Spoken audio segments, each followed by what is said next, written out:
I hope to share our experience in running social enterprise in Hong Kong.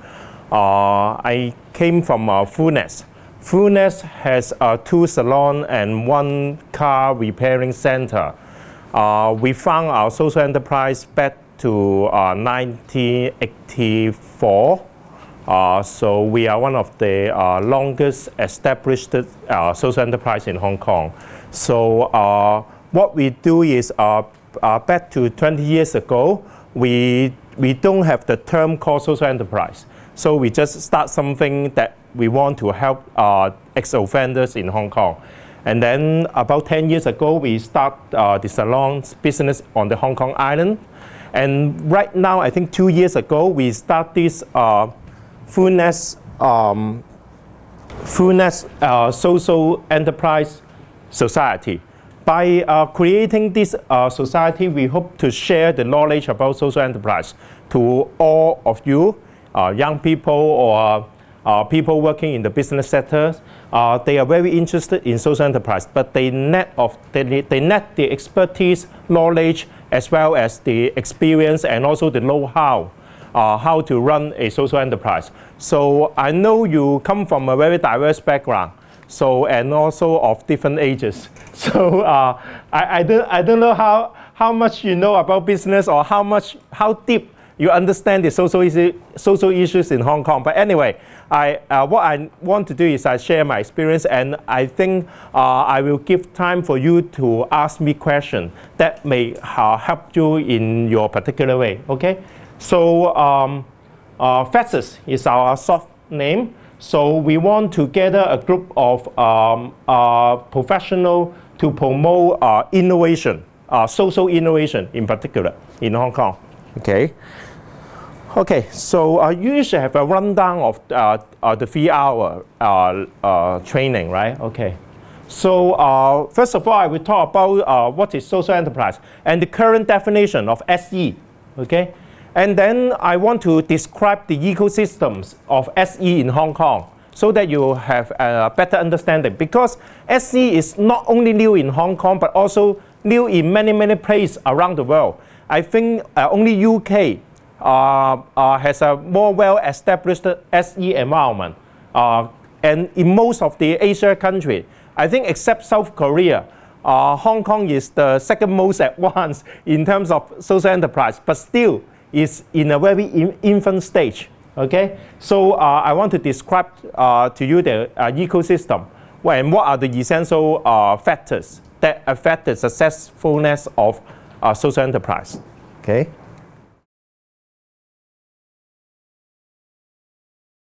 And then I will share our experience in I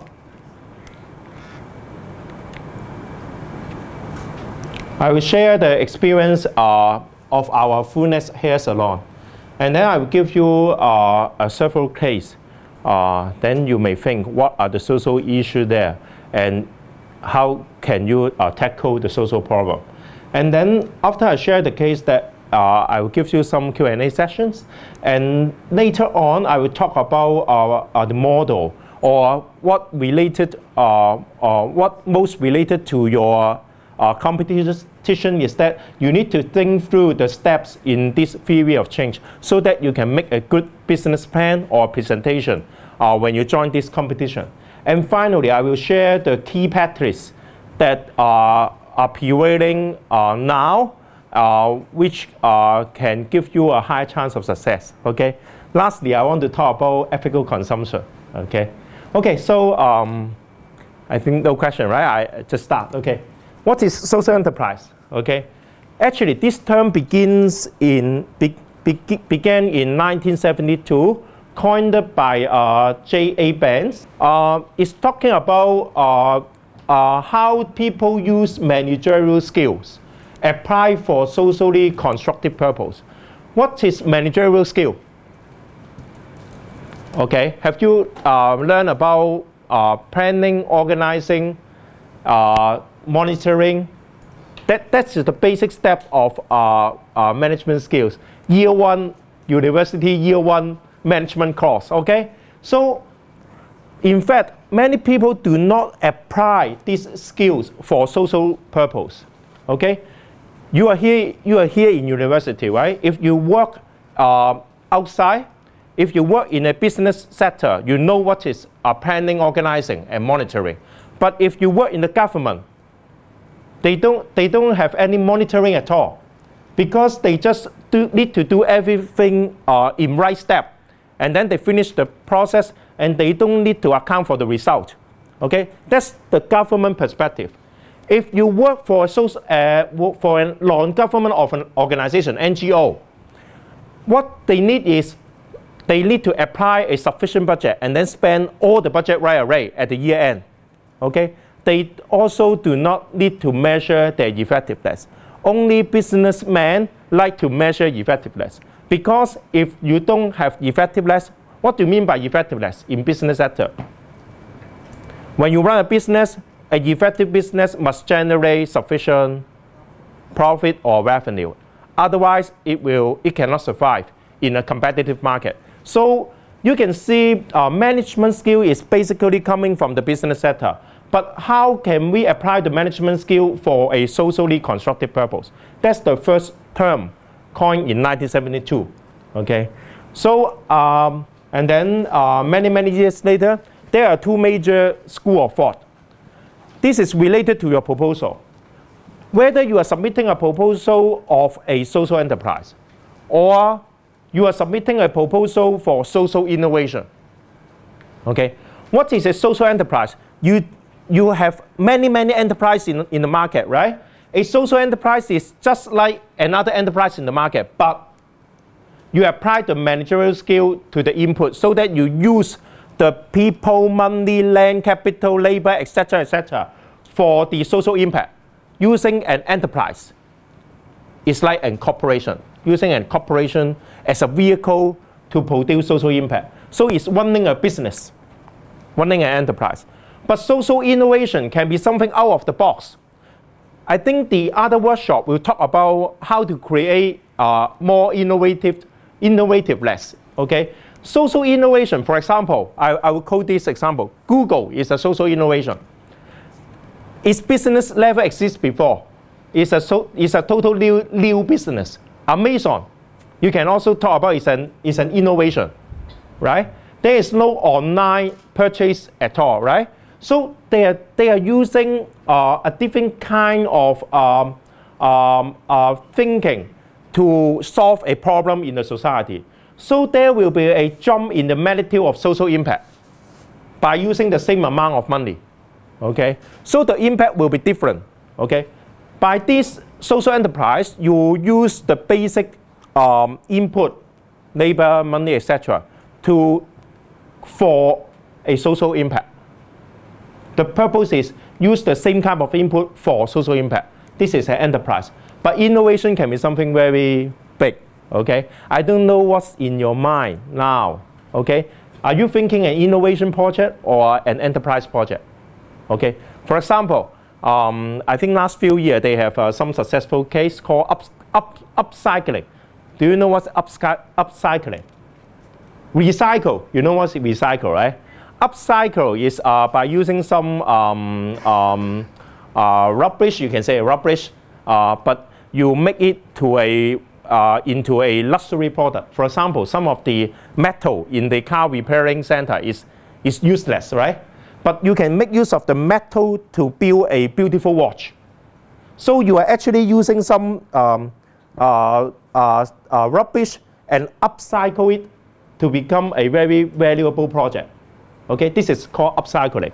I just purchased a plastic folder made from the banner on the street. You know there's a lot of banner on the street, right? This is upcycling.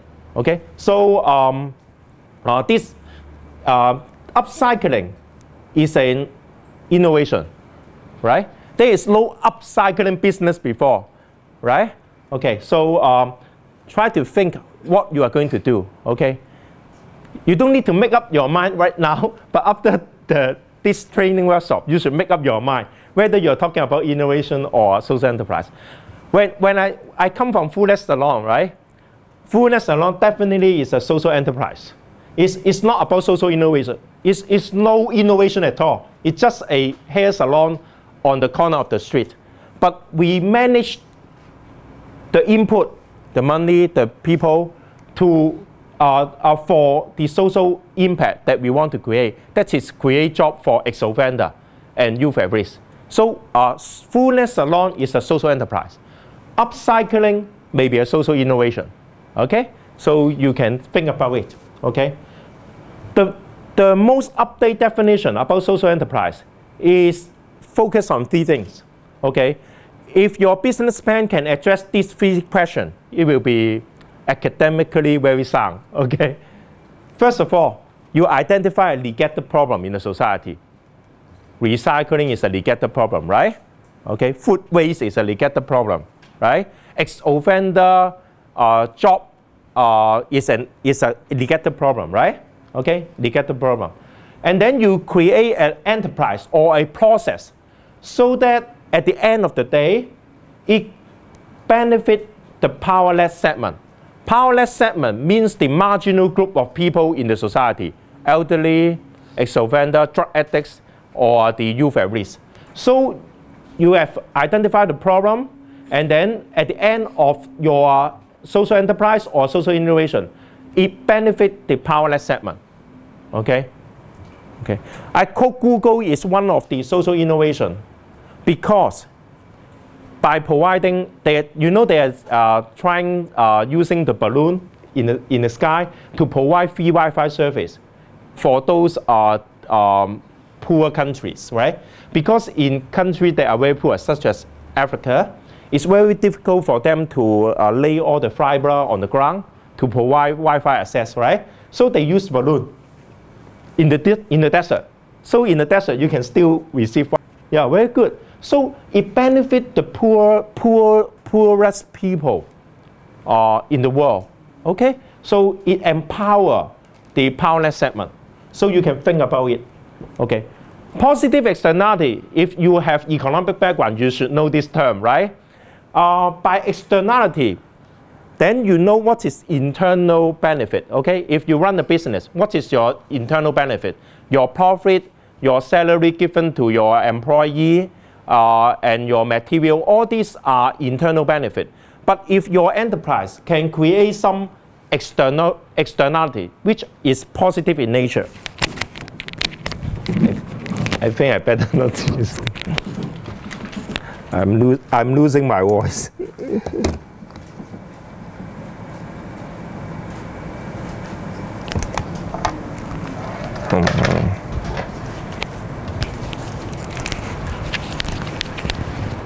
Oh.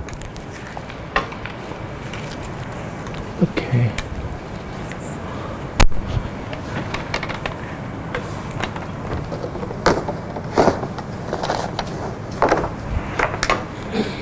Hello. Wait. Hello. Oh, this one better. Okay. If you are doing a social enterprise, you should think about what are the positive externality that you can create for the powerless segment. Okay. So I try to help you to think in deeper. Okay, before you making your proposal. Okay, because every year I think that HKSEC receive hundreds of proposals, but only around 24 teams can enter into the semi-finals, right? Okay, so don't waste your time if you haven't think through all these questions. It will help you to make a successful proposal. Okay. Okay. So this is my own definition. Okay. Okay. In Hong Kong, you see a big government and an NGO sector. They are serving the powerless segment, right?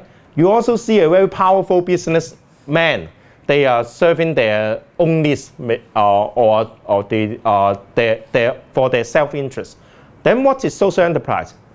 Because the business sector usually operate in the market, there are some unaddressed problems. We call it market failure, right? But for the NGO, of course, they are helping the powerless segment, but they can only help those below the safety net. But some people, they are not within the safety net, but they are receiving no help. So there are a gap, either from the business sector or from the NGO sector. There is definitely some people that fall into the market failure sector, but also receiving none of the benefit from the government. So that's why we need social enterprise to address this powerless segment. Okay, if you're using the terms of Philip Sanders, you can say because there is market failure, so social enterprise are creating positive externality to address the market failure. Okay, because the NGO sector does not cover certain powerless segment, so there are still negative problem in Hong Kong. Okay, that's how I define social enterprise. Okay. Okay, so in your submission or your business proposal, first of all, you should identify very well what are the social issues that you want to address. And then by using two models combined together in your proposal, you will create a social impact, or you can bring out a message to the society how this social issue can be addressed or be solved. Okay, so a social enterprise proposal should consist of two parts. One is how to tackle the social issue and what are the social impact that you want to create. We call it a social model. Okay. After you have created a social model, then you must tell the judge why your business model can be success, so that your social model, your ends of the social model can be achieved. Okay. So I will guide you to think through this question this morning. Okay. So this is part one. This is part two. Okay. Okay, the ecology system in Hong Kong, we identify several key factors that make the social enterprise segment in Hong Kong become successful. Okay, and ultimately what we are doing in Hong Kong, I mean Fullness, what we are doing is we want to build a fishery industry in Hong Kong. Okay, 20 years ago, NGO, they are talking about giving out fishes. 20 years ago, we try to teach our young people or the youth at risk or the ex-offender to get a job. So we are teaching them how to get into the market. But now, 2 years ago, we want to build a fishery industry in Hong Kong. Okay, well, for an ecosystem to work, you cannot rely on people just like us, social entrepreneurs. It's not enough. We need capital. Okay, there are lots of capital in Hong Kong. For example, here, what is your price of the winner of the competition? How much? 300,000. Sorry? 300,000. Oh, it's increased a lot.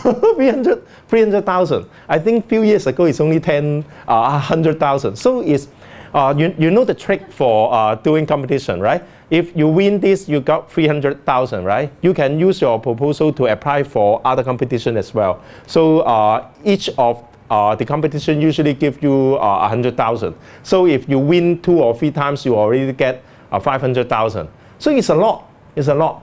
I tell you, if you want to start a fullness salon, you only need 500,000. You can start one salon and employ about 10 people. Yeah. Okay. So it's not a big amount that you need to spend. So it's very attractive, the price. Okay. So of course you can still apply money from the government. I don't have the English translation, but this is one of the scheme from the government. So they can give you at most up to 3 million Hong Kong dollar. 3 million. Okay.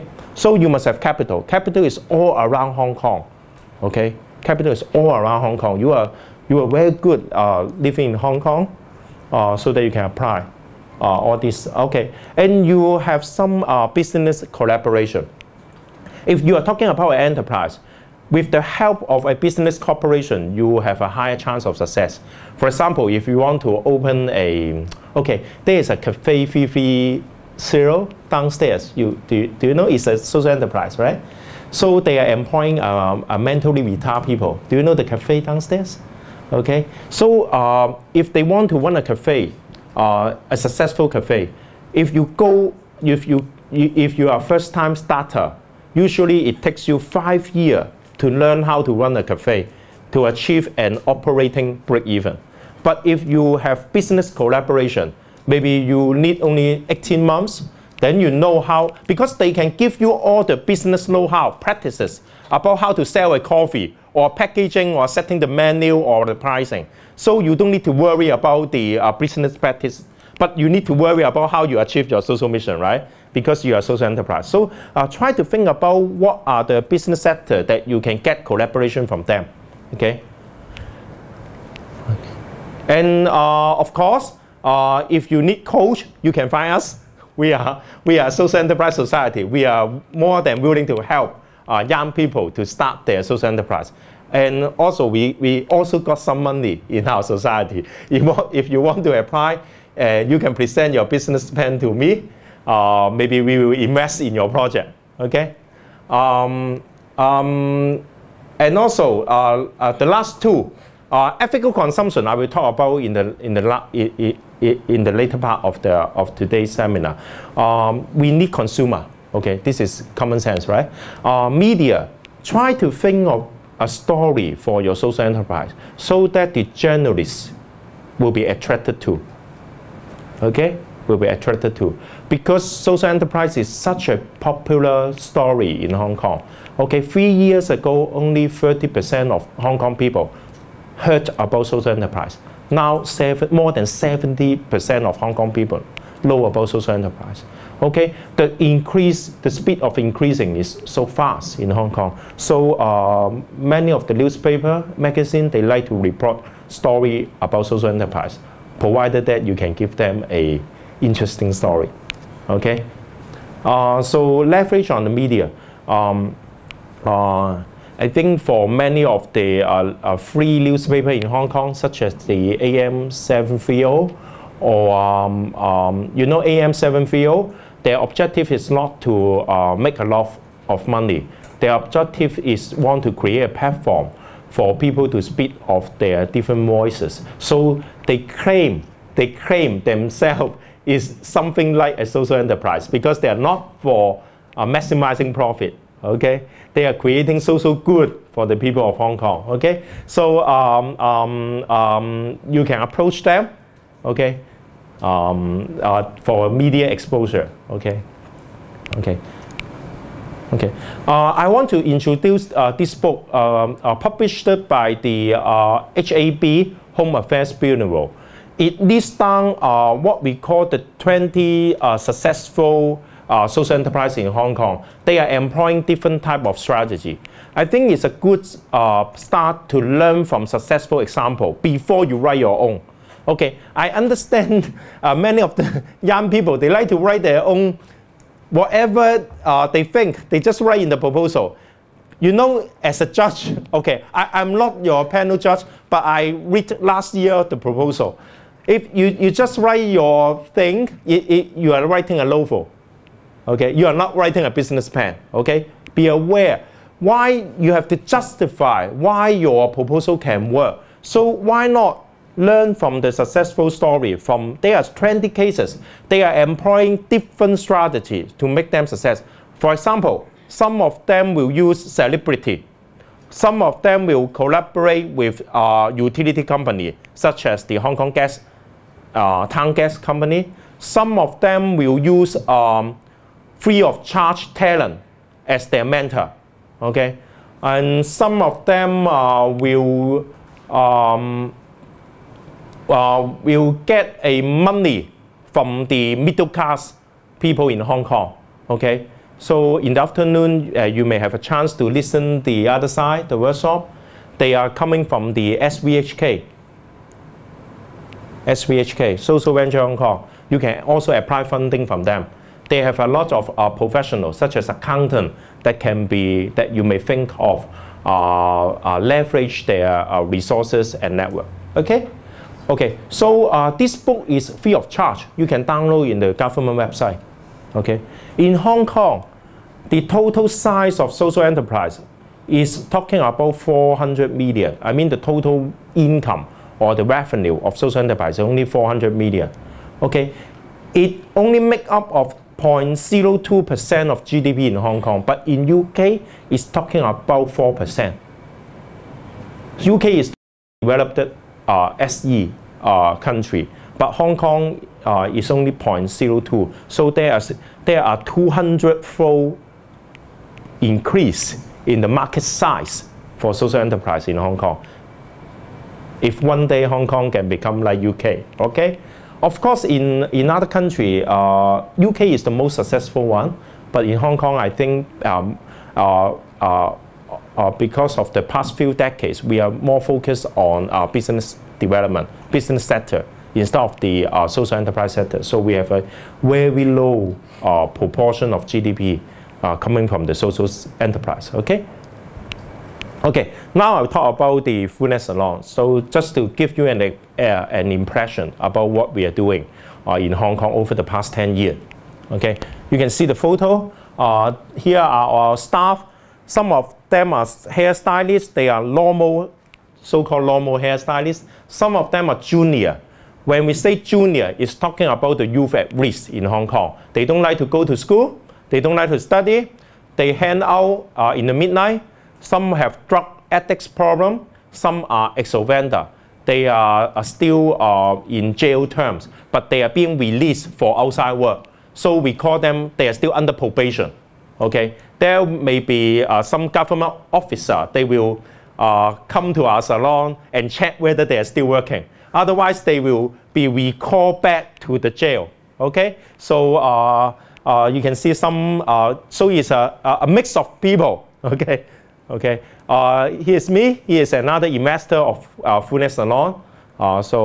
Here are our team. Okay, each year we will have a gathering in the Aberdeen Marina Cup. Okay, because we want to give our staff a treat, and also present some of the prizes to our staff to recognize their contribution to Fullness Hair Salon. Okay, this is also another photo taken in the Aberdeen Marina Cup. Okay, okay. Of course, we are one of the 20th most successful social enterprise in Hong Kong. We start in 2001. This is our salon, the shop front. We are at Sai Wan Ho near Tai Kwu Sing. Okay, if you live in Hong Kong Island, you should know about it. Okay. Here is the interior of our salon. Here is our team in this salon. Okay. Okay. What are the social issues? Okay. The social issue is that many ex-offenders cannot get a job in the market because they had been in jail. There is some kind of discrimination in Hong Kong, right? This is not new. 20 years ago, the problem is even more serious. So they cannot get a job. But once they can get a job, they can reduce their repeating offense probability by about 15 to 50%. Okay? So if they cannot get a job, what they are going to do? Repeat their offense again, right? Okay, that's the problem, right? You know, when people being put in jail, usually they will not put in jail for 1 year. Their average life in the prisons is 13 years. 13 years. So what we are going to do is when one young ex-offender being put in jail for 1 year, we want to get them to work as soon as possible. Otherwise, their average life in prison will be 13 years because they will repeat their offense and repeat their offense until they live in jail for more than 10 years. Okay? Have you heard about a story of ex-offender? You know octopus, right? How to use an octopus card, right? I met one of the ex-offender. He is 40-something years old. He don't know what is MTR. Of course, he don't know what is octopus card. Can you imagine? Ex-offender has problem. If they are being put in jail for too long, they don't know what is octopus card, because we call it because they're murderer. So they are put in jail for more than 20 years. So they don't know, they have never seen an octopus card, and they don't know MTR. It surprised me a lot when I met him 2 years ago. Okay, so there's a serious problem. They can't get a full-time job. And the second problem is that the Hong Kong government every year is spending about 10 billion trying to solve this problem. because the 10 billion are being put in the running the correctional service department, the police force, the legal department, and also the social welfare department in order to help this ex-offender to get back to a normal life. Okay, so each person is talking about 230,000 Hong Kong dollar per year, the spending. Okay, which means it's about 20,000 Hong Kong dollar per month. Yeah, it's about 20,000. It's higher than many of our wages, right? Okay, it's very costly for the Hong Kong society. So here is the social issue. What we are going to do is we want to eliminate the 12 years of imprisonment after their jail for 1 year, especially for young people. So we are creating job for young ex-offender. Okay, so it is a legal problem for reintegration, and also we are creating we don't call welfare, we call it welfare, because we are creating job for the ex-offender and young people. And at the end of the day, we want to empower them so that they can get a normal job in the market, in other salons. Okay, okay. Here is the legal problem. Okay, this is our model. How we solve it. Okay. So the junior, when they join our salon, we go through an 18-month to 24 months training, but not just a skill training. It's a character building and also an attitude training, so that after 2 years they can go out and become a find a job in another salon, or they can be promoted as a stylist and learn how to cut hair. And then, of course, if they are very good, they can become manager maybe after 6 years or 8 years. Okay, so we try to get our youth at risk from the correctional service department. This is their history. It's past. In the 2 years of training, we emphasize a model called BCSO. We want them to BC is just benefit and cost analysis. So everyone know what is benefit. The benefit of having a job is having income. The cost is losing their freedom to go to discos or to carry drugs around, you know, or to consume drugs. They don't have the freedom to do that again. But in order for them to change, they still need S and O. S is in the job, we need to build their self-efficacy or self-confidence. Pretty simple. In a job, usually they can get satisfaction because when they feel they can serve the customer, they actually find themselves build up their self-value and self-esteem. Okay, so through the job training, they can rebuild their self-esteem.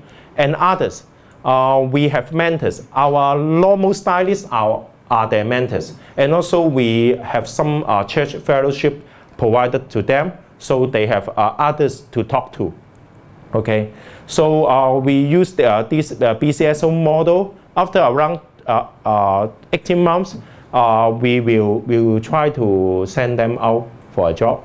Okay, and also during the process, we will track certain attributes of our junior, such as their attitude, their punctuality, their service attitude, and also their peer relationship, etc. This is our social model. Okay. We call it program potential and help them to become a mature people and try to earn a living. Before that, they rely on their parents to support their living. But when they get a job, some of them, they can give some money back to their parents as well. Okay, this is what we do in Fullness Salon. Okay, so we set a few missions for Fullness Hair Salon. First of all, we need to provide a job for the young people so that they can ultimately reintegrate into the society. So during their stay in our salon, we need to pay them wages. We call it work fair, a reasonable amount. Okay, so usually they are earning about 7,000 to 8,000. Okay, when they join us. Okay, and for Fullness Salon to sustain, we still need. We aim at earn a single-digit operating profit percentage, which means about 3% or 7% net profit margin on an annual basis. Okay, so this is our free objective. So this is the training that they will go through. Anyone coming from the salon industry? No, I guess no. So try to think about the job of a junior. It's not easy. They need to learn for 1.5 months just to know how to wash your hair.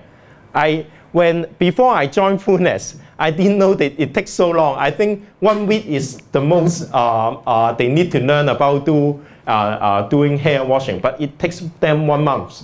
And then they will learn how to do the treatment, color, straightening. This is, I think, I don't know how to translate, it's curling or not straightening, but make it curve. Okay. So and also finally they will learn some basic cutting.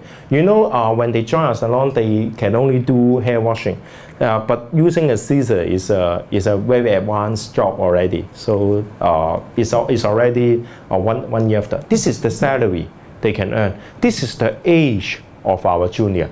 You can see they are very young, from 16 to 20. So this is the age of, I think most of you are already 20, right? So this is where they come from. Some of them come from the correctional service department. Some of them are referred by the social worker. Some of them are referred by the churches.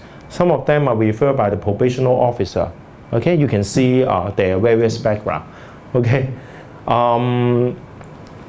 this is one of our junior now. He is already a stylist. Okay. Working in another salon. Okay. This is also one of a junior. She get an award from the government. So I quote this award is not because she get an award, because this award is for all the youth in Hong Kong, not just marginal youth. So each year there are 10 trainee award. Okay. So she was very happy. So we hope to see more young people can get back to their normal life. Our youth, either ex-offender, drug addicts, or youth at risk, go through our model. We pay them salary, but not just salary. Salary is the most basic element to help the youth at risk. But by giving them a job, we also create an environment of social network. So they are making new friends instead of going back to their old friends. Okay, their old friends are drug addicts and offender as well. So you give them a status, because now she is nobody. She is a junior technician in Fullness Hair Salon. We give them a name card, a business card. We give them a sense of purpose. So you can see the young girl or the young man, they want to become a stylist by themselves. They have a sense of purpose, and we give them a timetable. Okay, and also we challenge them to learn. Okay, stimulus of intellectual, because if you don't have something to learn in your daytime, you will feel very bored. Okay. So this is when we interview her, this is what we talk about her experience. She grew up, she make new friends, she met customer, although not all the customer like her, but at least she has customer. Okay, and time is running fast in the salon. It's not boring. Okay, and she has a sense of purpose. She wants to become a technician. Okay, so I think social enterprise is something that can transform people's life. Okay, and this is what we call social return on investment. We have 2 salons in the district. We spend about 1 million Hong Kong dollar, but each year we make a profit of about 100,000. But we pay out this salary to the juniors. And also we attract volunteers to help our salon, for example, in strategic direction or in some accounting professional service. We have free volunteers. and we have 9 volunteers, and also about 1,500 consumers. They come to Fullness Salon because they know our social mission. So they are ethical consumer. Okay. So if you just put the number here, these two add up together, divided by the 1 million, we call it a 66% social return on investment. Okay. You can define your own, at least as long as it's reasonable, right? Okay, this is our financial value, so it's easy. This is the turnover. This is the net profit, accumulated net profit. So we have about 4 million revenue or sales for our social enterprise, but we earn 100,000. So this is the accumulated profit. You can see hair salon is a season business. We get most of our profit in winter time. Okay, so you should understand your business as well when you write your proposal. Okay, I don't know, say cafe or coffee shop. I don't know whether they have seasonality or not. Okay, so in order to have this Fullness Salon, we need investors. So we call them social angels. So try to find people who are interested in your business plan and get the money from them. Okay, most of the social angels, they are not interested in get a profit, but they are interested in how well you can achieve the social mission. Okay, for 2 of us, at the beginning of the salon, we are losing money. Okay, this is last year, right? I think the year before we lost about more than 100,000 as well. Okay, in some year we lost money. In some year we get a profit. But most of the social angels do not mind getting a loss or profit. But as long as you can tell them how you spend your money to help the disadvantaged group. Okay, so that's why you can see the heading. Okay, helping teens pay in a way that stock market does not. Okay, and investors are now more interested in social enterprise. They are putting more money in social enterprise. Okay, and before I close this session, you can see this is our network. Social enterprise is different from business, pure business. We have social network because of our social mission. So Fullness is here. You can see the first circle around Fullness is the 16 shareholders. That is the 16 social angels that has invested in our Fullness Salon. They come from various backgrounds. Some of them are business. Some of them are with a church background. Some of them are NGO background. And we have a different kind of investor. Not just putting them their money, but also their network. Because we know people in the business sector, we can send flyers or promotional email to other companies as well. Okay, we can go to the company to give them talks about our social mission, so that their staff, when they come to our salon, they can get a discount. Okay, this is promotion. Because you are a social enterprise, they are willing to give you a platform to promote. If you are a normal business, they won't allow you to go inside the corporation to promote your company. Okay, so here are the church sector and the civic sector. Usually for the civic sector and church sector, they have a good connection with the media sector. Okay, media sector, you can leverage the media sector to write story for you free of charge. Okay, free of charge. That's important. This is how we leverage on our, we call it social capital. Okay, capital is something that can generate profit. We call physical capital, right? Social capital is helping you to generate exposure and marketing opportunity. Okay, so we call it social capital. It's just about networking. Okay, and also the church support. They can provide friendship and counseling service to our people, not just to our junior, but also to our normal employee. Because our normal employee, they need to take care of the junior from day to night, and they are also under stress. So we provide counseling service to them. And this is some of our achievement. We got an SE award 2 years ago. We are providing about 10 training slots for our junior.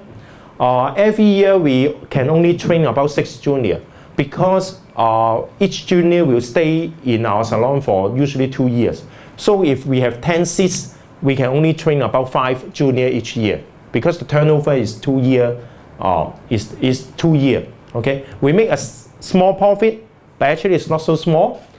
We invest 1 million and get 100,000, so it's about 10%. It's not bad, but usually for a privately run salon, they get 20%. Okay. Oh, okay. We have Christian fellowship and Bible study, and we pay out 560,000 salary to our junior, which is compared to our 1 million investment is 56%. Why we put these two figures together is that if you have 1 million in hand, will you donate to NGO or will you set up a social enterprise? Okay, if I give you 1 million, are you interested to build a social enterprise that will give $100 to the junior, or you will donate to an NGO that say YMCA? They are going to help the DV youth. They also help the DV youth, right? They have all the youth center in Hong Kong, right? So if you donate 1 million to a typical NGO, they need to take some of the admin costs, right? So they can only give out maybe $600,000 to the DV youth, and that's it. But for 1 million put into social enterprise, you can give them $560,000 per year until we go bankrupt. Okay? Until we go bankrupt. So that's the difference between typical donation and invest in social enterprise. Okay? Okay. So what time is it? Oh, okay. Okay.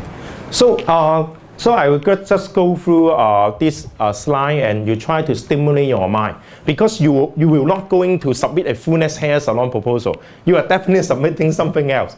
What are the social issues? How do you tackle the social problem? Okay. This is a young lady. She just graduated. It's like your own age. She just graduated. She start a new social enterprise. It's funded by one of our members. So I say, if you have good proposal, please tell me. Okay, okay. It's funded by one of our friends, the afternoon speaker. What is her business? Her business is want to live. Her company is called livelove.com. What is livelove.com? Is when the people get older, they are being put into the elderly care center, and you know they are going to die very soon, but actually they have a very valuable story that can be passed to their children and grandchildren. So this social enterprise is going to help them to write their life story, or they can tailor-make some service.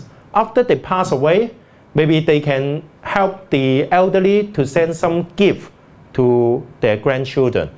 Okay, this is a kind of post-death service. Okay, this is a very innovative social enterprise, right? It don't need a lot of capital, but it provides an innovative solution for people, for dying people. Okay, so so they call it livelove.com. Okay, I think the startup cost is less than 100,000. So what they are doing is innovative. There is no such market in Hong Kong, right? It's a new business. Okay, so go and find out. Okay. Okay, there are actually many stories that I want to share. Here is all the interview. Here is coming from one of the social enterprises called My Concept. They employ DV youth at risk, because many of them, they don't like to go to school, but they like to perform, stage performance. So here is a social enterprise that helped a teenager to now she is a teacher and teach people to dance. Okay, so this is another example of social enterprise. And there are other social enterprise that help the people in the Tin Shui Wai district. That is very far in Yunnan. So help the new arrival, single parents, mother to start some business, street hawker business, so that they can earn a living instead of getting government money. Okay, so there's another social enterprise here. So try to think, try to look. There are lots of social issues in Hong Kong that maybe you can help. Okay. Okay.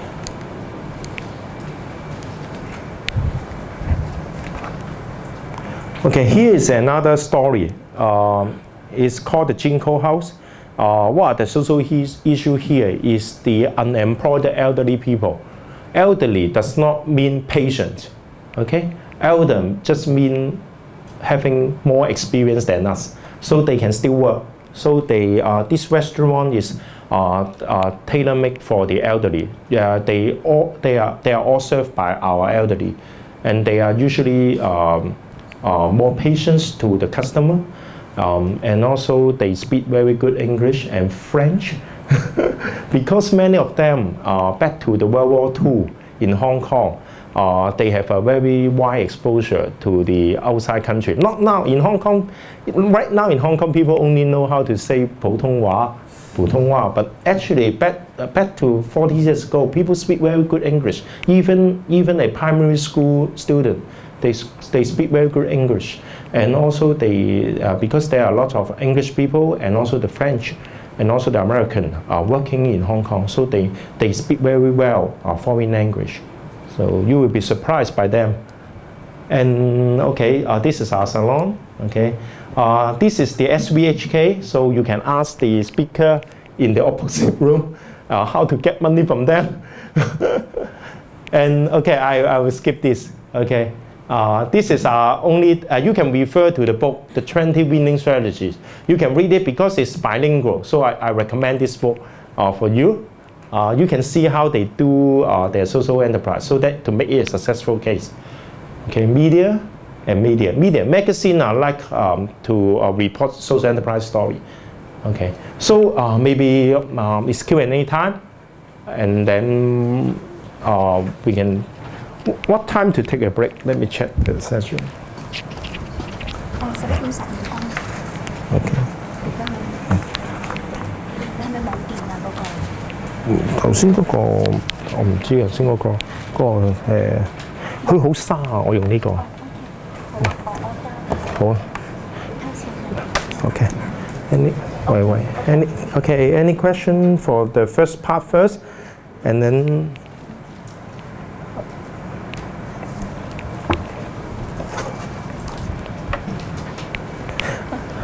Any questions? Actually, I have a lot of things to share, but I don't have the time. But I think it's better for you to ask any type of question, not limited to Fullness, but anything, even about business. You can ask me, because I come from a finance background, so you can also ask me general business question, or how to write a business proposal, etc., so that you learn more before you submitting your proposal. Okay. That you want to ask the vice protect, because we need to submit the summary by November 26th. Yeah. November 26th, okay.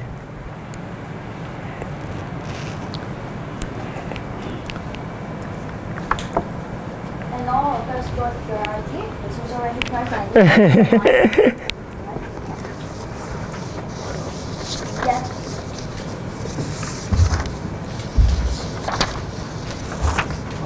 Thank you very much for the talk. I just want to know how long is the average time of breaking even for social enterprise in Hong Kong, and is there any deviation or difference between Hong Kong and the UK in terms of time? Okay, I think in Hong Kong the break-even time is talking about 4 to 5 years. but I don't have comparative figure with UK. But I think for a normal business, not social enterprise, the break-even time is even longer. But for social enterprise, the break-even time is shorter, because we usually most of the social enterprise in Hong Kong, they have their mother company, their mother NGO back up, so their financial is not so worse compared to if you are running a cafe by your own, you have if you run your private business, you have a higher likelihood of fail than running a social enterprise. that's quite a different perception for many of the people, because they think social enterprise are running very badly, but in fact it's not. Because of course, it's more easy to get donation and to get support from customer as well. So the break-even time should be shorter, 4 years. So yeah, later I will show a slide how to calculate the break-even. But just want to give you some encouragement.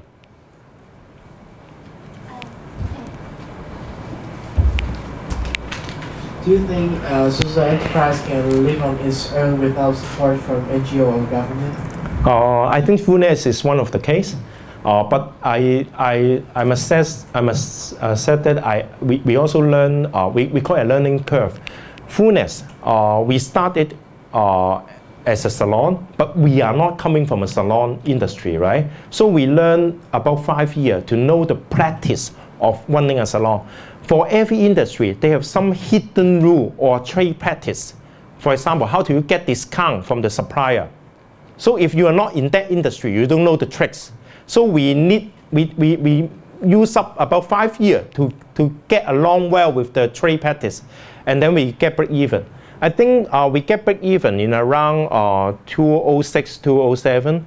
But at the very beginning, we start in 2001 at Mong Kok as an upstairs hair salon, so which proved to be not a successful model. But after we move our salon to Sai Wan Hall on the ground floor, it become successful. Okay, so we learned it very hard. Okay, we learned it about 5 years. But I think nowadays, because of the exposure of social enterprise, many people know about SE. Their break-even break-even time is shorter. Yeah. Can I answer your question? Is it? And so what is the key for the sustainability of the okay, I think you need a good good use of social capital, because I've shown some of the slide there. I think many people know how to do the cost and revenue computation, but they don't know where to find the revenue. So I think most of the revenue can come from,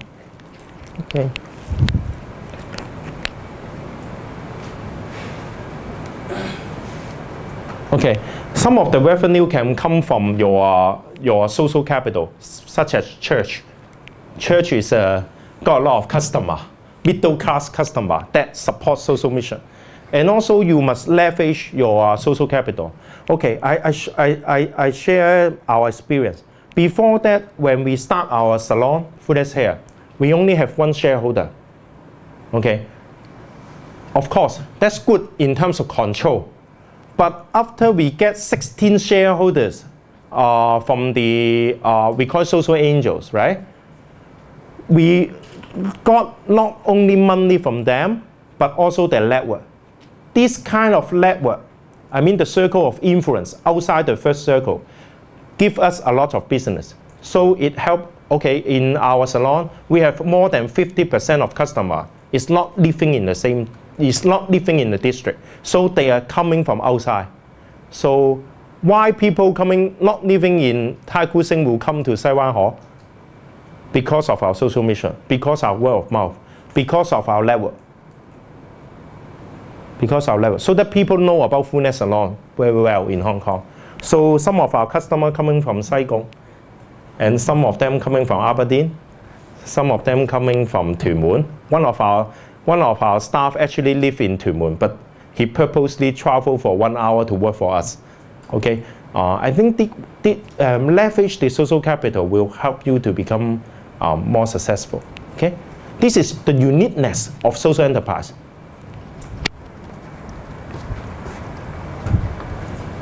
How can we tackle a problem that you cannot quantify the outcome very well? Like, for example, if we're trying to promote like innovation from students, and like the result is not so clear, so maybe I was wondering like in what ways can we tackle that kind of problem? Yeah, okay, good question.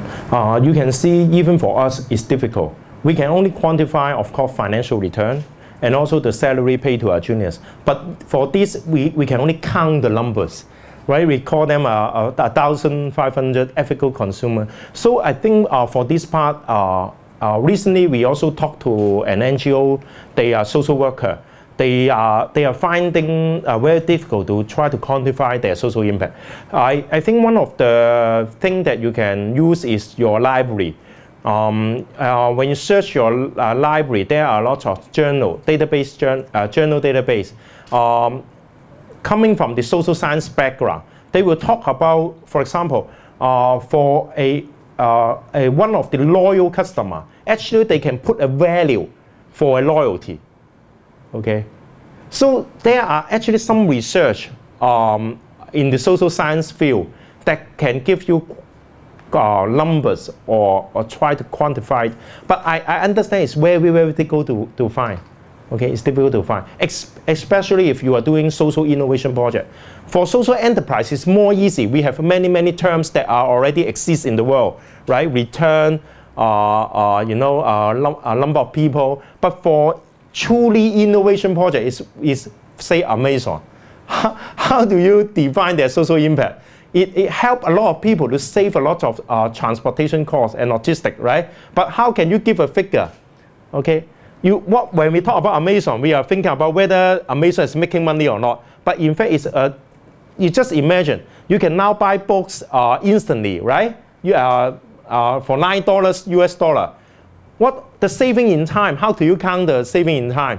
And also the save a lot of the airplane, the logistic, the shipment. It all involve pollution, whatever. How can you count that social cost? Usually the figure will be very large.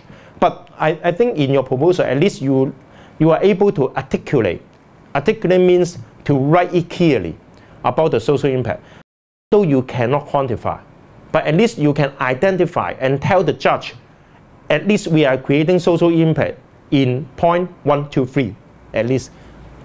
A clear logic or a clear presentation of your argument is also one of the winning factor in your proposal, right? Because the judge also know it's difficult to quantify. Yeah.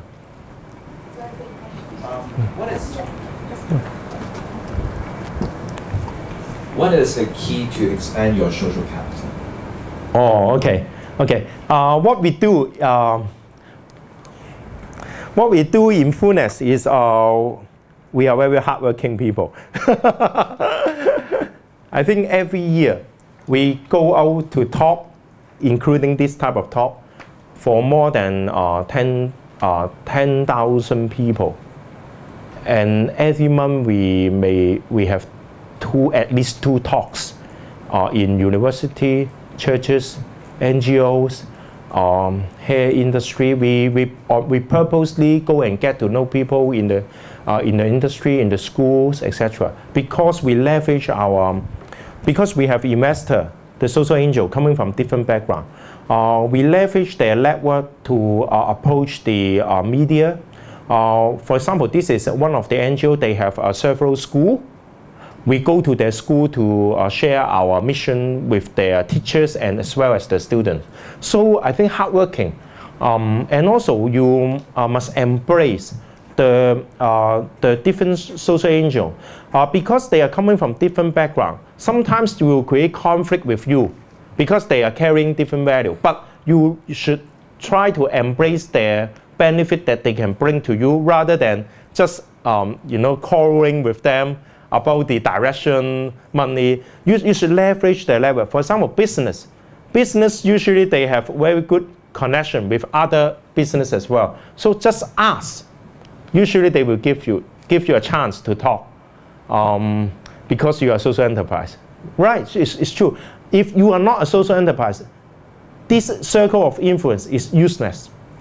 Because if we are not a social enterprise, we don't have a chance to go to this company, HSBC or the Bank of East Asia, to share our mission with their managers, and also to share our mission with the doctors in the hospital in the Eastern District, because we are in the same district. Because we are social enterprise, most of the NGO are welcoming us to share the mission.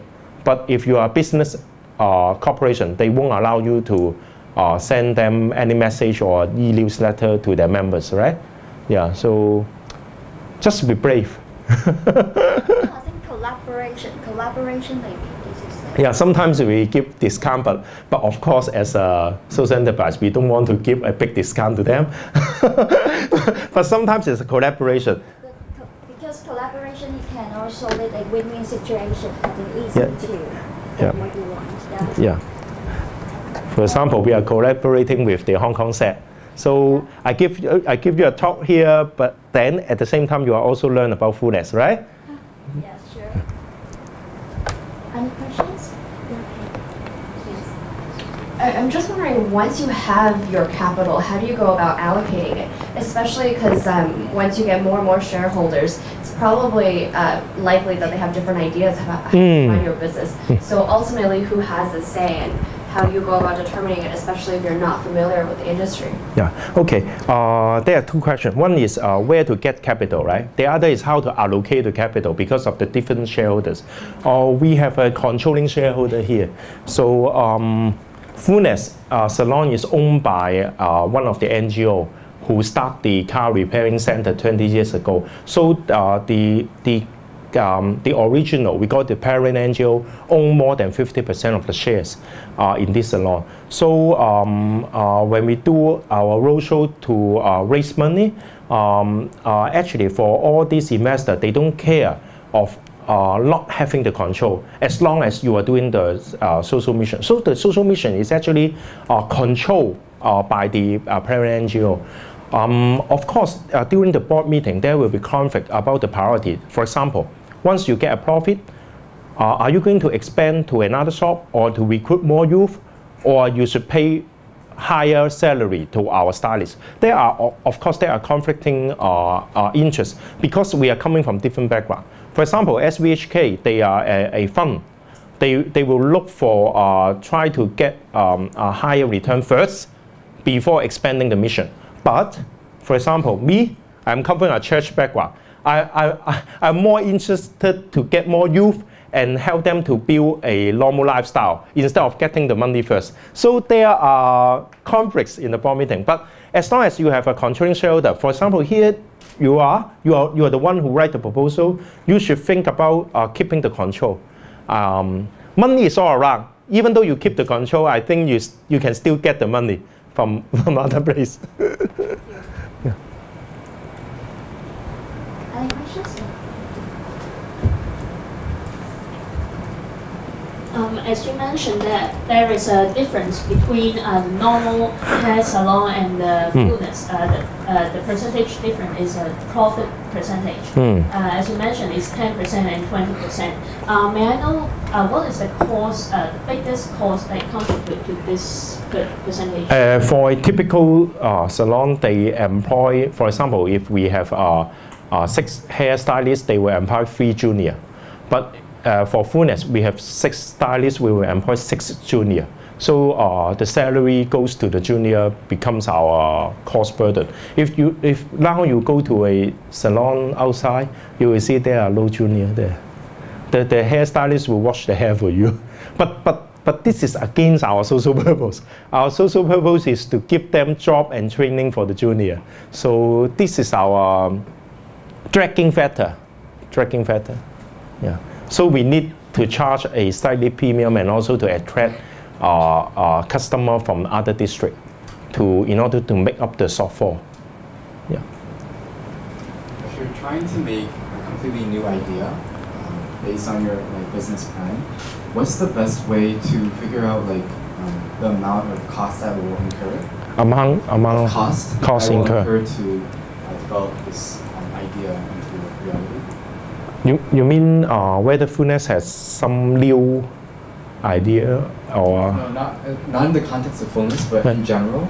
How can we truly like determine how much cost it will incur to implement the idea? Altogether. It depends on your proposal, but for a social enterprise, it's easier. The most important costs, the major costs are rent and salary. So if you get these two figures correct, then you are almost 90% correct. So, but if for something truly innovative, then it's very difficult to calculate the basic cost, because you should know your basic cost before you know how much business you need to get in order to become break even, right? So cost control is important, but I think revenue generating is more important. Yeah.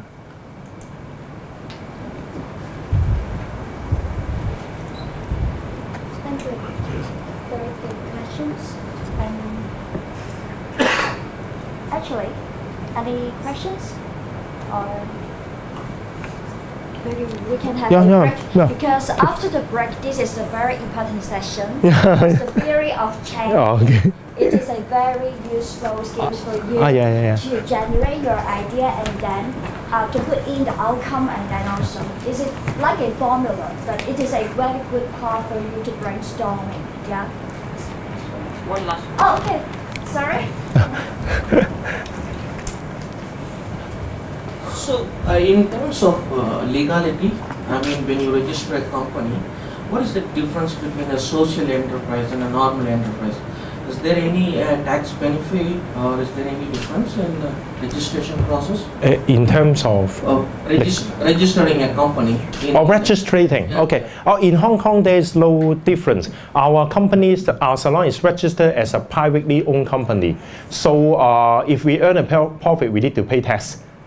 Yeah. If you register as an NGO, you don't need to pay tax. But there is a restriction on paying out profit as well. And it's more difficult. Once you register as an NGO, it's difficult to get shareholders. You can only get donors, but not shareholders. So we have balanced the benefit of whether use a company format or use an NGO format. Our parent one is our parent is an NGO. They run a car repairing center using an NGO model. They don't have any shareholder, but they can get donation. Okay, and then after 10 years ago, we start this salon. We use a privately owned company model. We cannot get a single dollar of donation, but we can have the initial investor that we call the social angels. This one we have these are the social investor. So we build a shareholder structure as well. I know in UK they have a third type of registration, but in Hong Kong right now we only have two. Yeah, it depends on whether but I would suggest you to register as a privately owned company. It's in Hong Kong, it's a business-friendly environment. So in this format, you can have a more flexibility to introduce your concept. Yeah. Yeah. Okay, sure.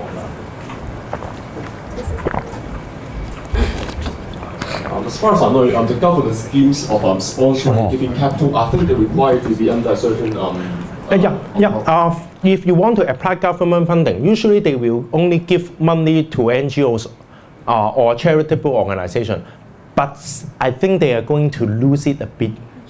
And making a change now. Yeah, making a change by the end of this year. So maybe currently there are 3 to 4 funds that you can apply, but I think there is a 5th one is coming. It's called Social Innovation Fund.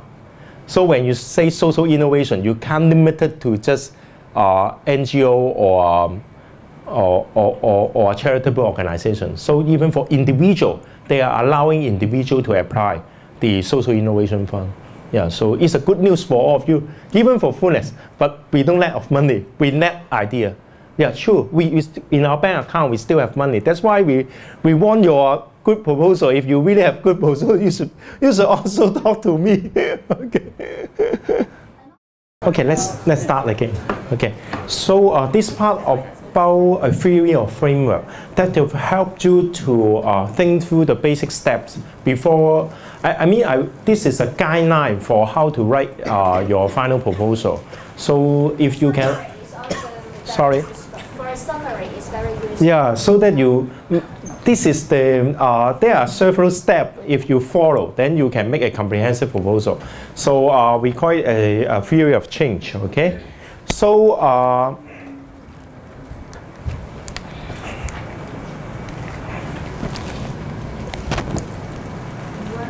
唔緊要，等我試下先。呢個係一首。Okay. So I think you have we call it beginning with the end in mind. So before you write your proposal, think about your end point.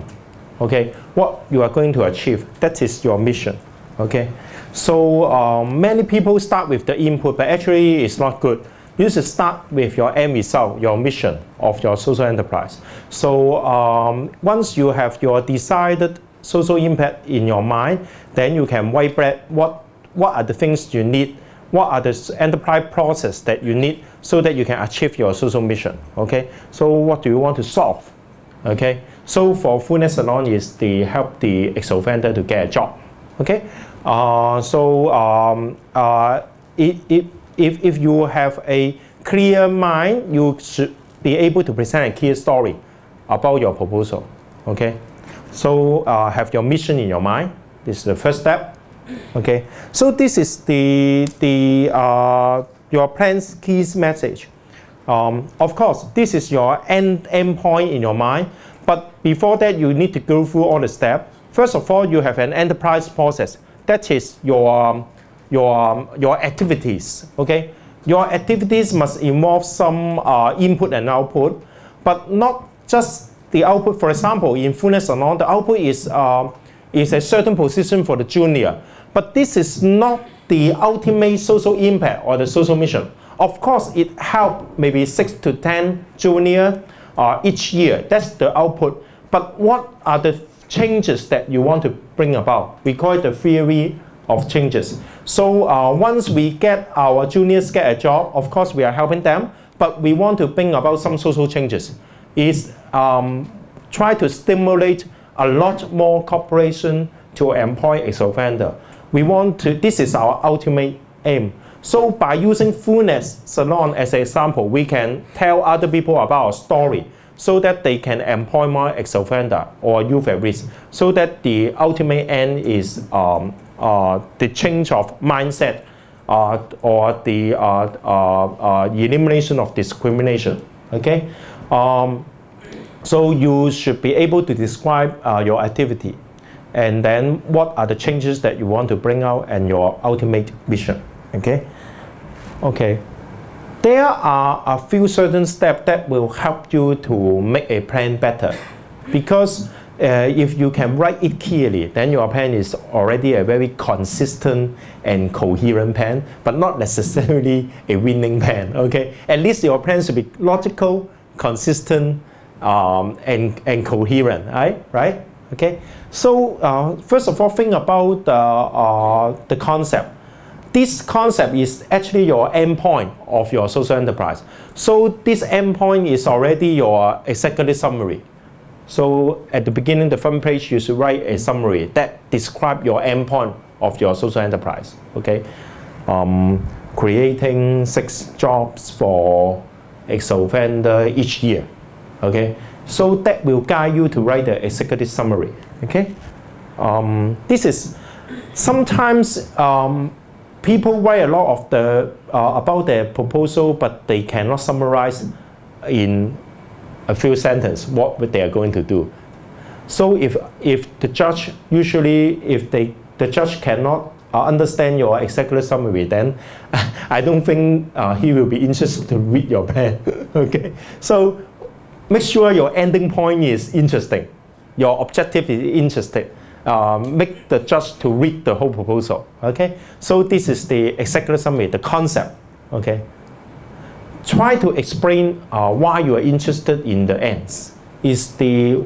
What is the problem right now? that motivates you that you want to achieve your ends. Okay, so this is the problem statement. Okay, in Hong Kong, the government spending too much money on ex-offender retraining, and yet the result is so bad. Okay, that's why we are motivated to create job for ex-offender. That's the existing problem. But try to justify your existing problem. First of all, you have to observe and identify the problem. And second, why this problem is important to you. Okay? For example, if you are doing recycle, can you tell me a bit about the extent of the problem? Why recycle is important in Hong Kong? For example, I think some of the winning case in the past is about food waste. Food waste. So if you just say food waste is a social issue, of course, everybody knows. But how big is the issue? How big? I don't know, I'm not come from a food waste, but I remember Jack is the 2008 winner, right? The 2008.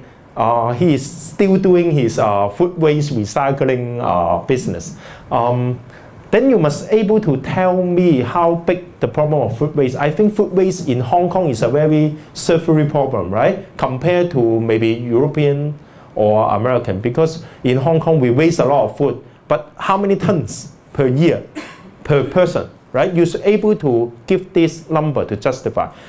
I want to tell you a practice that if you are able to give numbers, usually you will impress the reader, because they can imagine the size of the problem. Okay, so this time you need to do some research, right?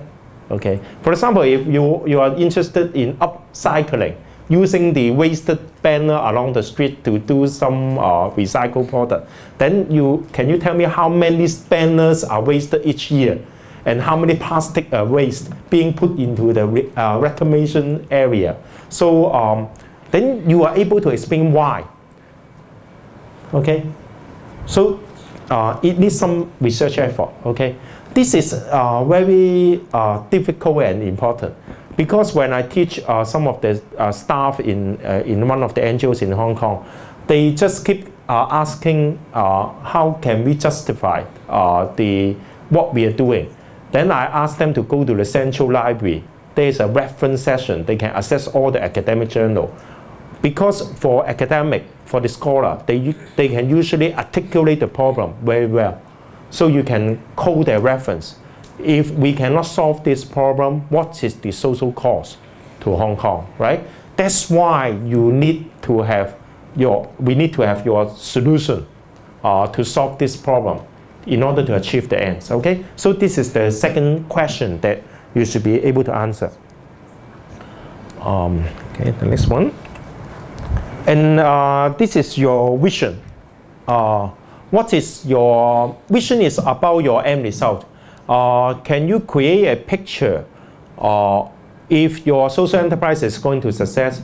What is your ultimate picture in Hong Kong? Say for example, Fullness Salon. If Fullness Salon is so successful, so all the teenager ex-offenders should be employed at least once when they finish their jail within 1 year. This is the ultimate picture that we want to give the reader, to impress the reader. So right now, did we achieve our mission, our vision, our mission? No.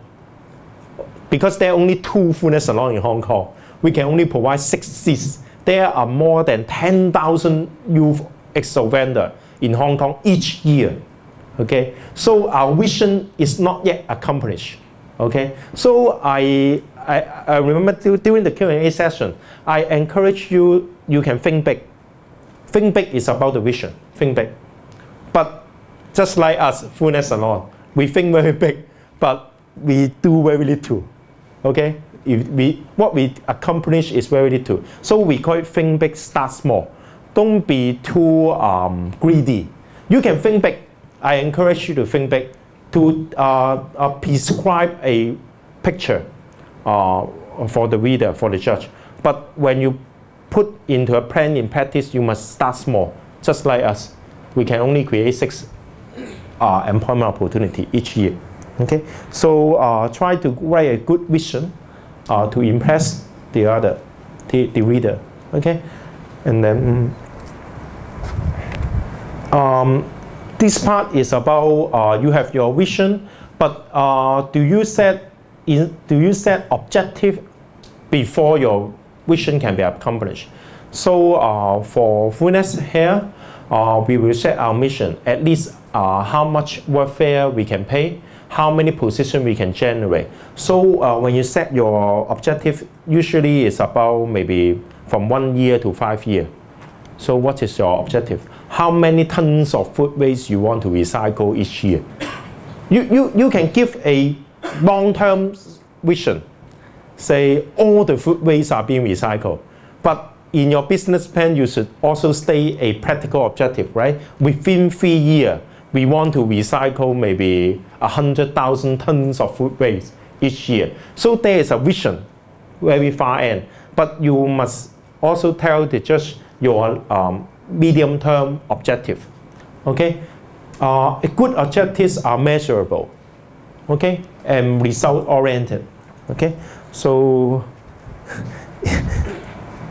I give you a very high hurdle for all of you, but if you really can do it, you are writing a very, very good proposal. Even compared to those students in business school, I don't think they can write a proposal that satisfies all these conditions.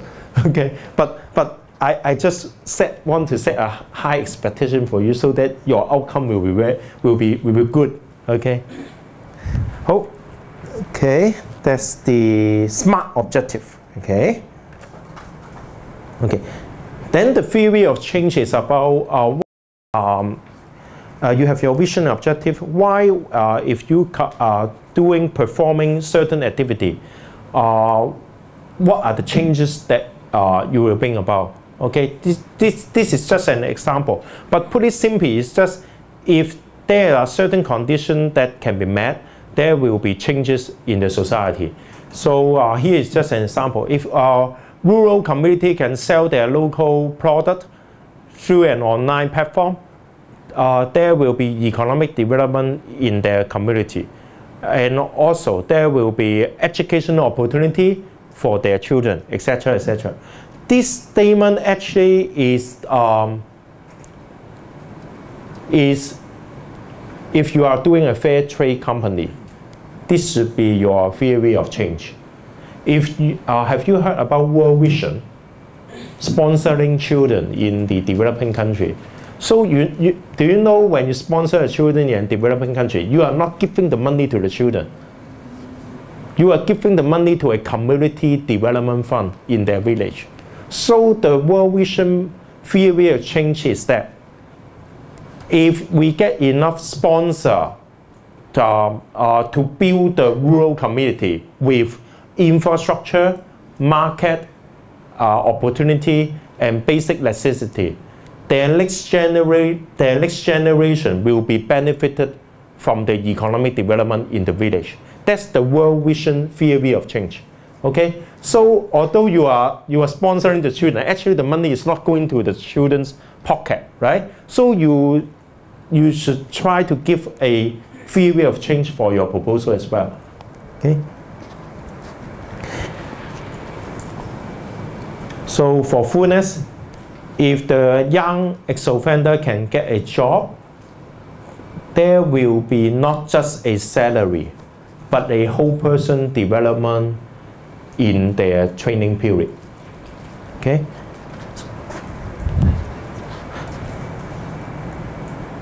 Here are some of the other examples that you can make reference. This is about water usage. This is about organic. This is about low income. This is about marginal teenagers. So you can, I suggest you can also read the 20 winning strategies so that you know. You try to write the statement, the theory of change for the 20 example in the government booklet. Then you write your own. Okay. So this is if then change. Okay. Okay. There's a notice here. Your ultimate social impact is expressed as a change. Okay. So this is your ultimate social mission. So you may not be able to quantify it, but what is the change you want to bring about? Okay. Before that, you have the SMART objective, right? SMART objectives are measurable, but the change sometimes is difficult to be measured, right? But at least you can tell the judge what are the changes that you want to bring about. For example, upcycling, what are the changes they want to bring about? Of course, they can say they can recycle how many tons per year, but what are the changes? So you should think about upcycling. So no more plastic banner in the world. Maybe it's the change. Then there is no need for recycling, right? Can we do not use plastic for the street promotion? Okay.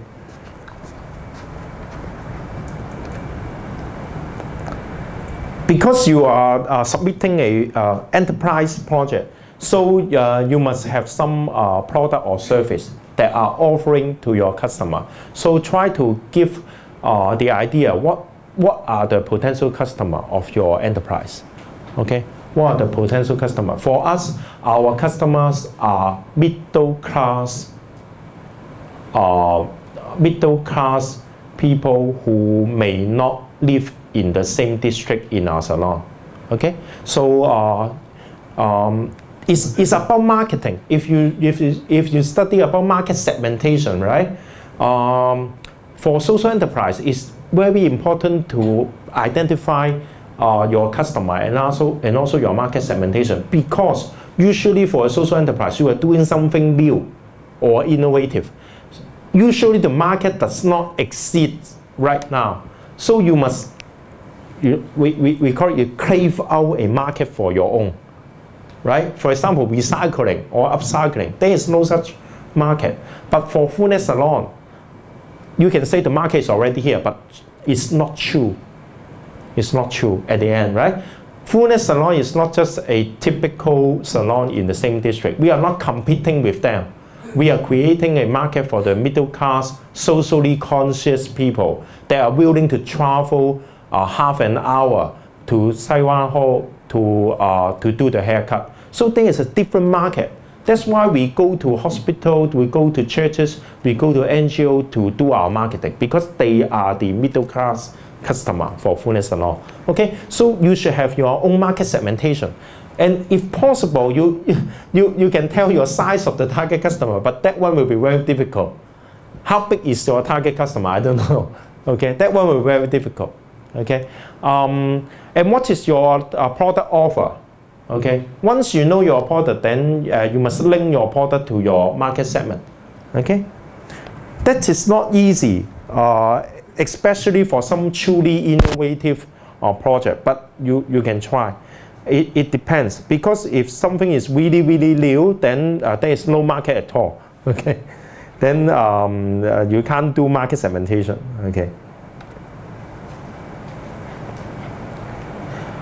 Who else are already doing the similar thing that are going to solve the same social problem? Try to identify them, whether they are competitor or complementator or partners. Okay, in Hong Kong, apart from Fullness, there is another company called Bright Service. They are doing ex-offender job. They are our complementator, because they doing this, they solve the social issue by using not hair salon. They are doing some noodle shop or cafe. So they are complementator or even partners in certain cases, but definitely not competitor. But they are solving the same social problem as Fullness. So you must identify whether they are competitor or partners. Okay. If there are partners or competitors, are you doing the thing better than them or different from them? Okay, so if innovation is important, then I prefer someone to do something different from them, right?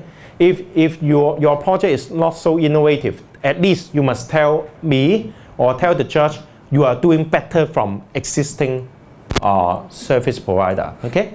So try to differentiate yourself. Okay. Okay, social impact is the ultimate goal. I think I won't. Okay. I think the most important part is how to measure social impact. But as I said, it's very difficult right now. So if you can measure, it's okay. Yeah. Okay. So the team and the financial summary we'll talk later. So I will go through the input, activity, output, and then your outcome and the social impact. So this is just a conceptual model, but I think your business plan should be state clearly the input that you are required, and the activity and the primary activity, your product, your market, etc. And the results to the direct beneficiary. In our case, is the youth at risk. And what are the other outcomes? That is the social impact that will be created in the society of Hong Kong. So I think the first three is more about your enterprise process. The last box is about the social impact. Okay, so the outcomes for Fullness is finding a job, and the impact is the elimination of discrimination. Okay, so so try to give, try to describe the step. Okay, so I will use Fullness example. As I said, there are three objectives for Fullness. So our methodology or our model is through a salon operation that provide competitive hairstyling service in the market. So we are competing in the market. Okay, we are not creating a really new market, but we are competing in a already competitive market in Sai Wan Ho. There are more than 30 salons in the same district. So we are competing head on head with other salons. So we call it a Red Sea competition. A Red Sea competition. We are not a Blue Ocean strategy. Have you heard about the Blue Ocean strategy? Blue Ocean is doing something that nobody is doing before, right? But Red Sea is we are working in a very competitive market, but we are trying to differentiate ourselves slightly better than the existing competitor. Okay, so this is our case, but you may have your own theory or your own case. Okay, so what are the inputs for Fullness Salon? What are the activity? What are the output? And what are the outcomes? Okay, our input is we need the normal, so-called the normal hairstylist.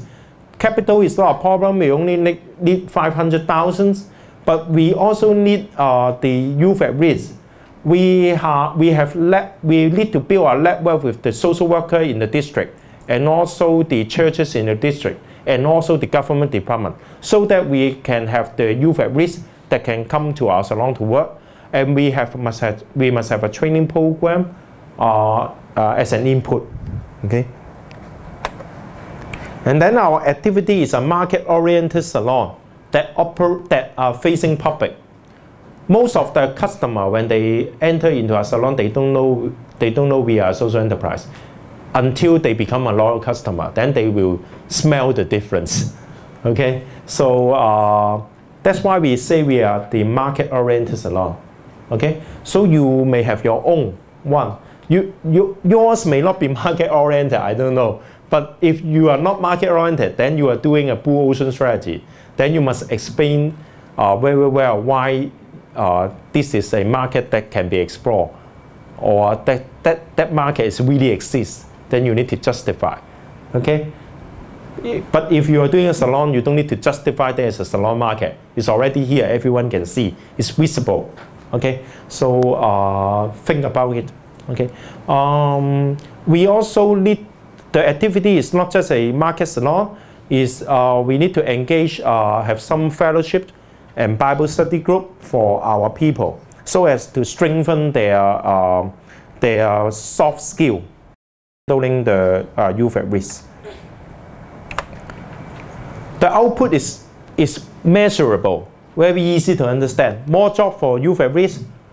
People can purchase a salon service with good quality, and more affirmation to the ability of the junior, because they can rebuild their self-esteem. And also they will change, you will experience their change in working attitude. Usually the junior come to our salon for the first 3 months, they always late for work, but usually after 6 months they love their job because they already make new friends. You can observe their change in attitude. So this is also a measurable objective, right? Because we can do a survey. When they first enter the salon, we will do a survey. After 6 months, we will do another one. After 1 year, we will do the third one. Before they left, we will do the final one. We can see their score on attitude, politeness, friendship. You will see an increasing score. Okay, so that is a measurable objective to measure the progress of our junior. Okay. The outcome on the society level is the awareness of the youth of this issue and rebuilding the youth, the self-esteem of the youth as well as their family. In fact, this social impact is sometimes we underestimate. There are a lot of human life story. Once you impact one person's life, one of the youth, the life, they will impact their family, especially their parents, because previously they usually they won't have good relationship with their parents. But once they can get a job, not just rebuilding the youth, you are rebuilding their family. So this is a larger impact that we are creating. Okay. So I don't have time to share because actually there's a story in the Thiên水圍 story. They are helping the new arrival family, single parent, or they just come to Hong Kong for a few months, but they are looking for ways to suicide because they cannot adapt to life. When they married to their husband in Hong Kong, but when they arrive in Hong Kong, they found that the husband is getting terminal disease, cancer, and the lady always tell the social worker, if my husband go away, I will go away with him.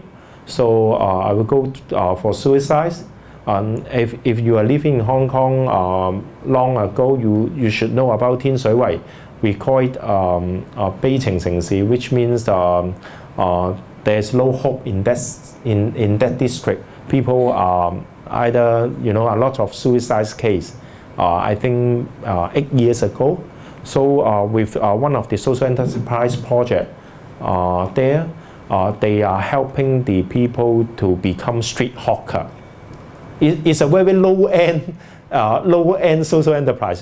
They are not doing something very gigantic, but it's small thing.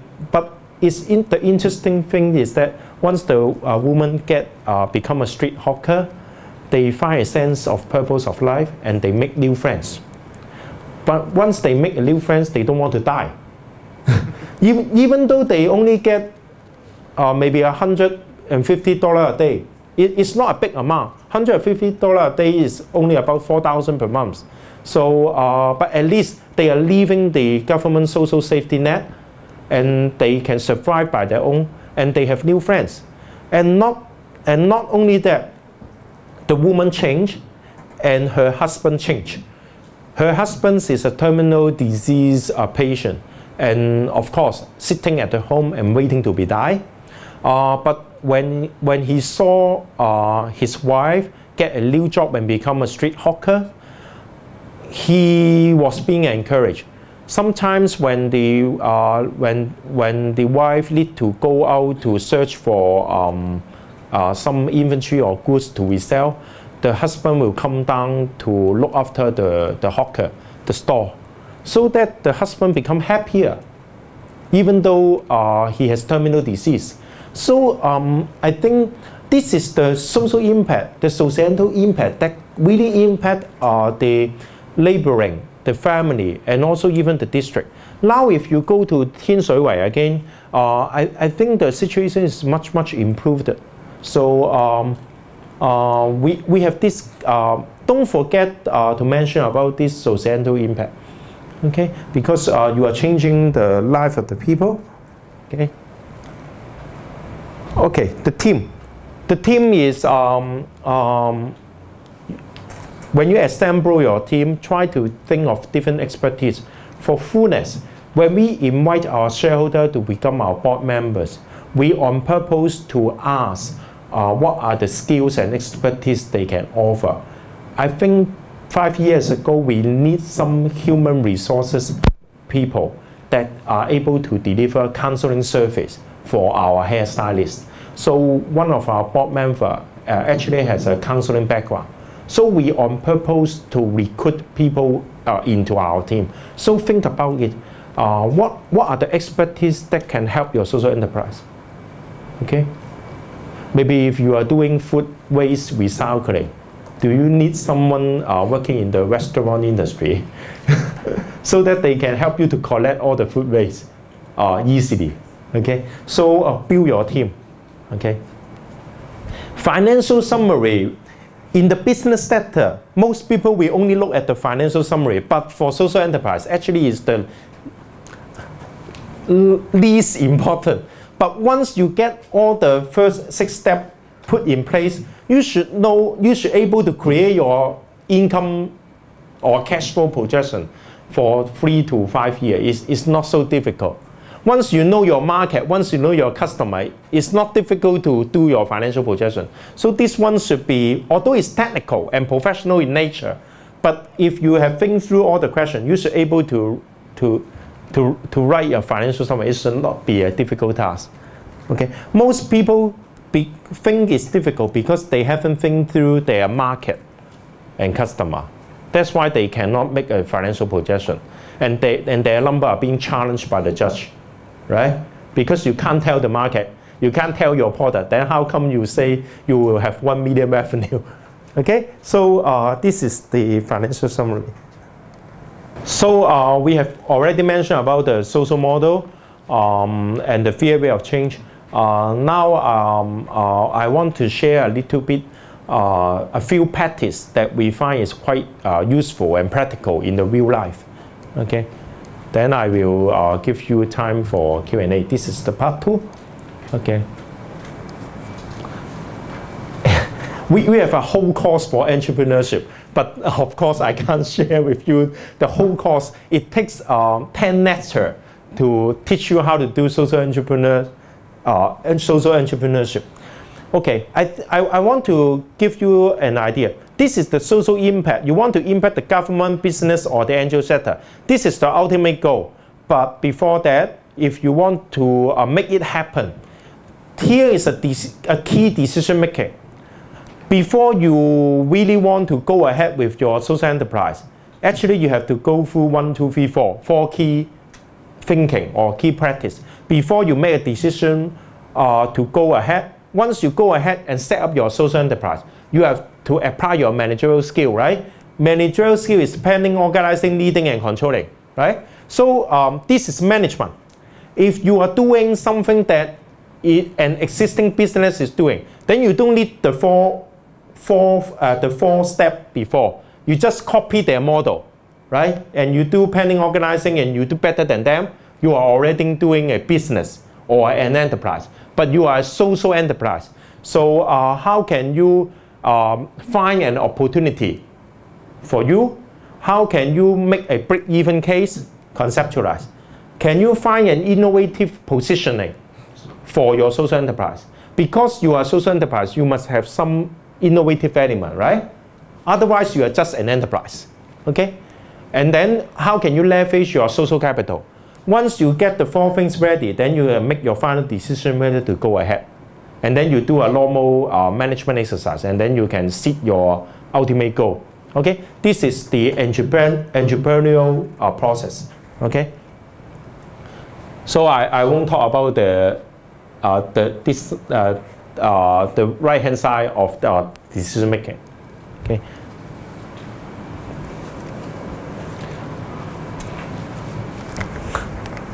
Okay, I will just mention a few and then I give you time to ask questions. It's better. Okay. Okay. Where do you find your opportunity? We call it your modeling or your initial hypothesis. Why you believe your social enterprise has a place to live? How can you get the model and also the insight? Did you do your market research so that you know there is a market demand here? So it's talking about modeling and insight.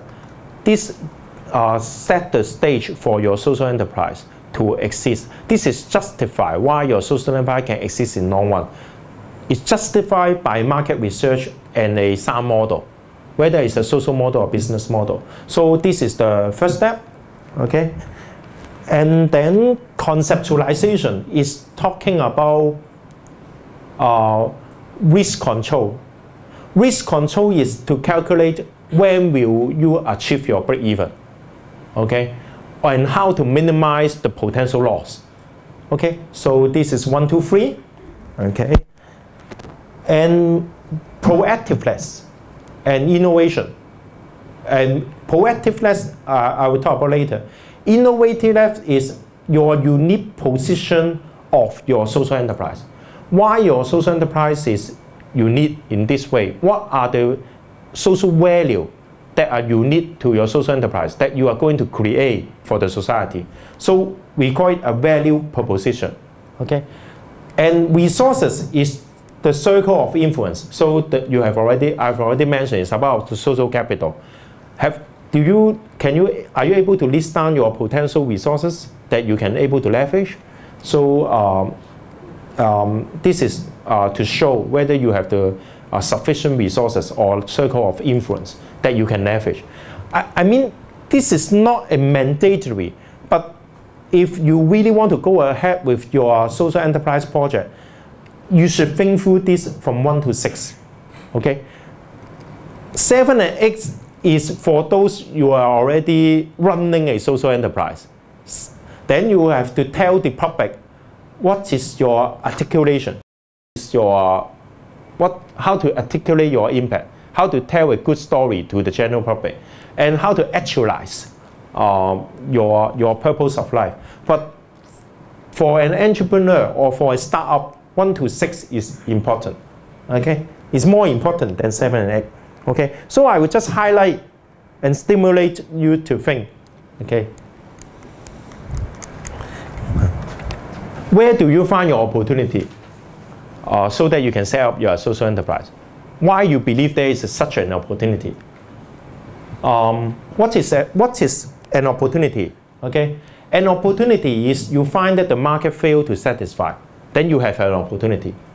So there are existing market, and then you explore the gap in the existing market that fail to satisfy.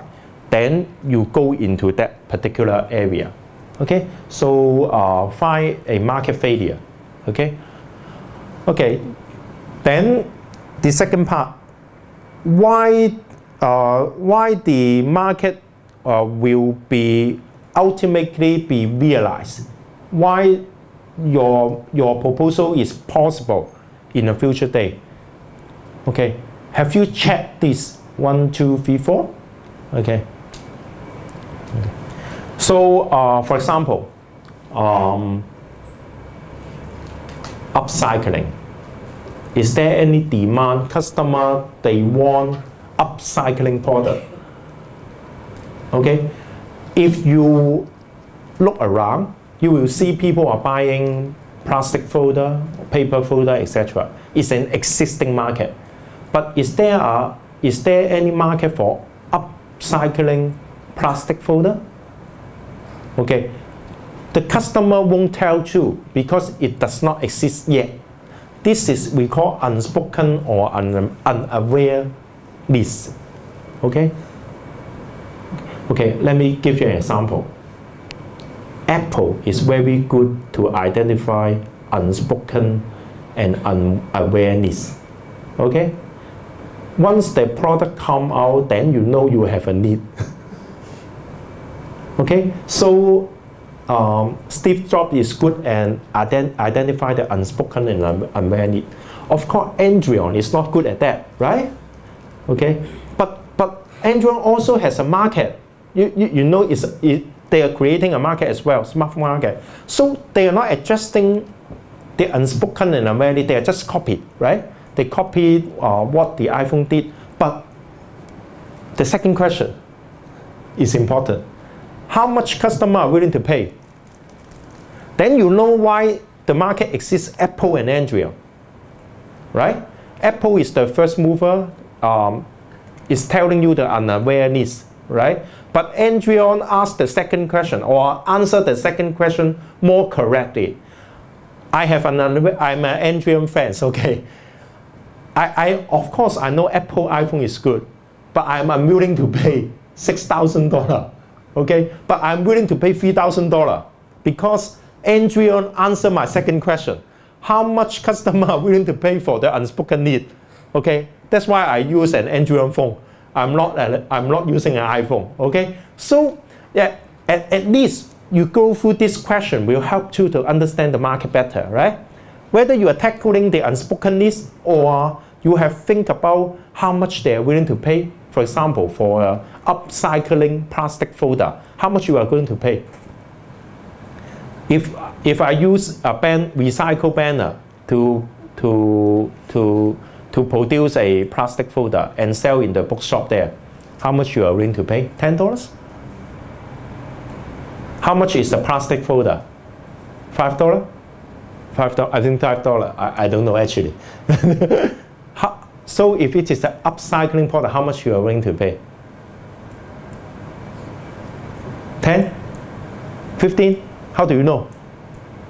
How do you know? How do you know? How much you want to pay? If it is making a recycle banner.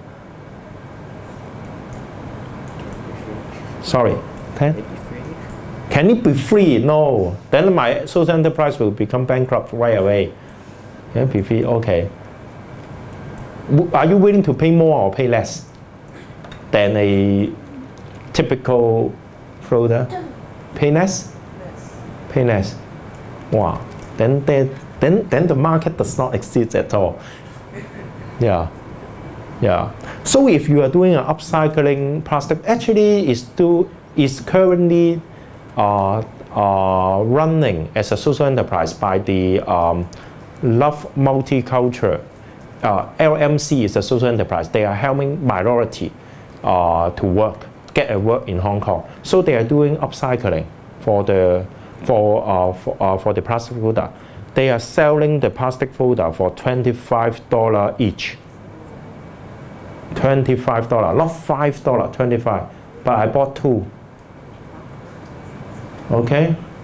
So this is willing to pay and unaware needs. But I won't buy 10. I will buy 1 to 2. So, for example, I have an office. I'm a teacher, right? I have many folders. But I won't use not all my folders are upcycling product. But I definitely will use 1 to 2 upcycling plastic folder, although it's very expensive. Okay? So there is a demand, but may not be a big demand. But the pricing can be very high. Okay? So think about it. Think about the market. Think about the customer. Okay? Size and aggregate demand, that's about the market. I don't think upcycling plastic folder can have a big market and have, say, for example, have a big corporation that use all upcycling plastic folder. I don't think so. But definitely each individual may own 1 to 2, right? That's the market size. Okay? Is there any competitor? Okay, then you have to think about. Okay, so how this opportunity or you can identify is by observe, ask. Okay, this is we call zero budget market research. No need to spend any money. Just ask around your friend. Okay, so that's why I asked you. Then I won't do an upcycling because you are not willing to pay. Okay, so I won't do an upcycling business targeted at university student. I won't, but I will target a corporate customer. Okay, especially the government office. Okay, so you have to think, observe, and talk. Okay, understanding the trend, and you have to talk to the customers. Okay, if you want to pursue me to buy anything, you can ask my wife. Okay, that's the customers. Okay. Okay. So if you want to pursue some young man here, you should ask your girlfriend what are the needs. Okay, from a lady perspective. Okay.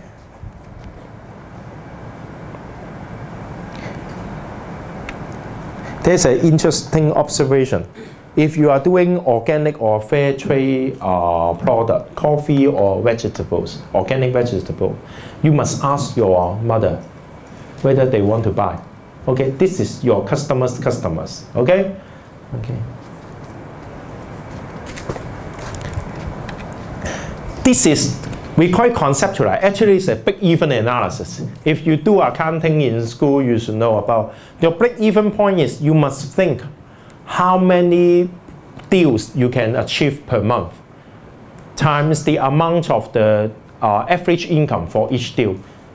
And you must able to state very clearly your fixed costs, your own salary, your rental, etc., your machinery. So most of the proposal that I read, the problem is about the number of deals and also the average revenue per deal.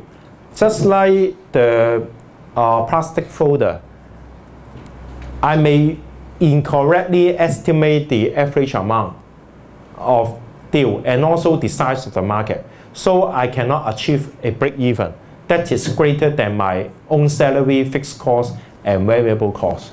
Okay, so if you are able to explain why you set this price is important, is coming from market research. Talk to your potential customer, ask how much they are willing to pay, and then you have to do market research about how big is your market. Are you targeting university student or are you targeting to a government office? Okay, after that you should know your monthly revenue, which should be greater than the cost. Okay, this is break-even analysis. Okay, the other one. Okay, the other one is also about the break-even analysis. Okay, A is your initial investment. Okay, for example, in our salon, 1 million. Okay, are we able to get back our 1 million? Then we have to calculate our break-even number of deals. We call it N1. For example, I need 500 customers per month in order to get break-even. This is the N1 number of deals. But how long it takes you from 0 to get N1 number of deals? It may take 1 year or 2 years. Then you have to do a basic estimation. How long will you get to T1? Maybe 1 year. Then your total loss at this point of time is A plus B, right? Your initial investment is not yet come back. You are doing break-even here, but you are still losing this amount of money. So A and B is your total loss. So how can you get back your A and B? You must surpass your break-even number of deals. But N2 is capped by your market size. For example, in our salons, we need 500 deals per month to break even, but our maximum capacity may be 800 deals because of the space, number of seats, number of stylists. So you must estimate your best case or the base case for the N2. And if your N2 is not higher than the N1, then even you get your optimum number of deals, you cannot recover A and B at the end of your contract period. Because usually when you do a financial forecast or do a business plan, you will set a break-even year, say 5 years, right, or 3 years. Then you must say maybe 4 years here. Are you able to cover A and B with CDE? Okay, because usually there is a term. If you rent some of the place to run your social enterprise, you will have a term of lease, maybe from 3 to 5 years. So you have to estimate how much extra revenue that you can cover before the expiration of your tenancy, okay, to cover A and B. This is your break-even analysis. Try to persuade the judge that you are able to break even with a certain number of years. Okay, 3 or 5 or 7 or 10, it doesn't matter, as long as you can justify. Okay? So for example, like Fullness Salon, we invest 1 million. Each year we are only earning 100,000. So we are 10-year break even, right? It doesn't matter, we are 10-year break, but as long as I can tell you I need 10 years to break even, then the reader will be being persuaded by your concise and your figure. Okay? Okay, idea generation. How can you generate new idea? Actually, it's very difficult. Okay. So I just give you some example. Innovation sometimes is coming from addition or deduction. As in Hong Kong, you know there are private tuition school. We call it 補習天王, right? You know, what is the innovation there? Why all the secondary school students will go to this private tutoring school instead of go back to their normal school to study? Why? Why they are good business? Because they are exam oriented. The innovation comes from deduction. Because if you are studying in a normal secondary school, the teacher teaches you a lot of things: conduct, attitude, academic result, examination, knowledge, etc., etc. But in those private tutor school, they only teach you how to do the exam, right? So the innovation, the market comes from deduction. Because they take off all other elements of a school except the exam. Okay? So the innovation comes from deduction. Sometimes your innovation can come from addition, but it will add cost as well. Right? So deduction, exam-oriented, can be a business opportunity, right? Okay. Cycle and recycle. I remember one of the story. Now everyone is talking about cloud computing, right? Okay. Before that, Bill Gates is talking about the age of PC. PC means you have a very powerful personal machine that can do everything on your desktop. But now we are talking about everything is stored in the cloud. So what you need, the computing is happening in the cloud. It's not in your own PC, right? When I was studying in computer science in 1987, okay, the first proposal about computer is called, they have a mainframe computer in a room that every employee got only a workstation. So at that time, 1987, they are talking about cloud computing. But because Bill Gates come, and everybody own a very powerful PC and notebook, it becomes decentralized, right? But now we are going back, recycle. Cycle and recycle. We are going back to the cloud stage, cloud computing stage. So think about the history. Yeah, you may find some new opportunity as well, okay?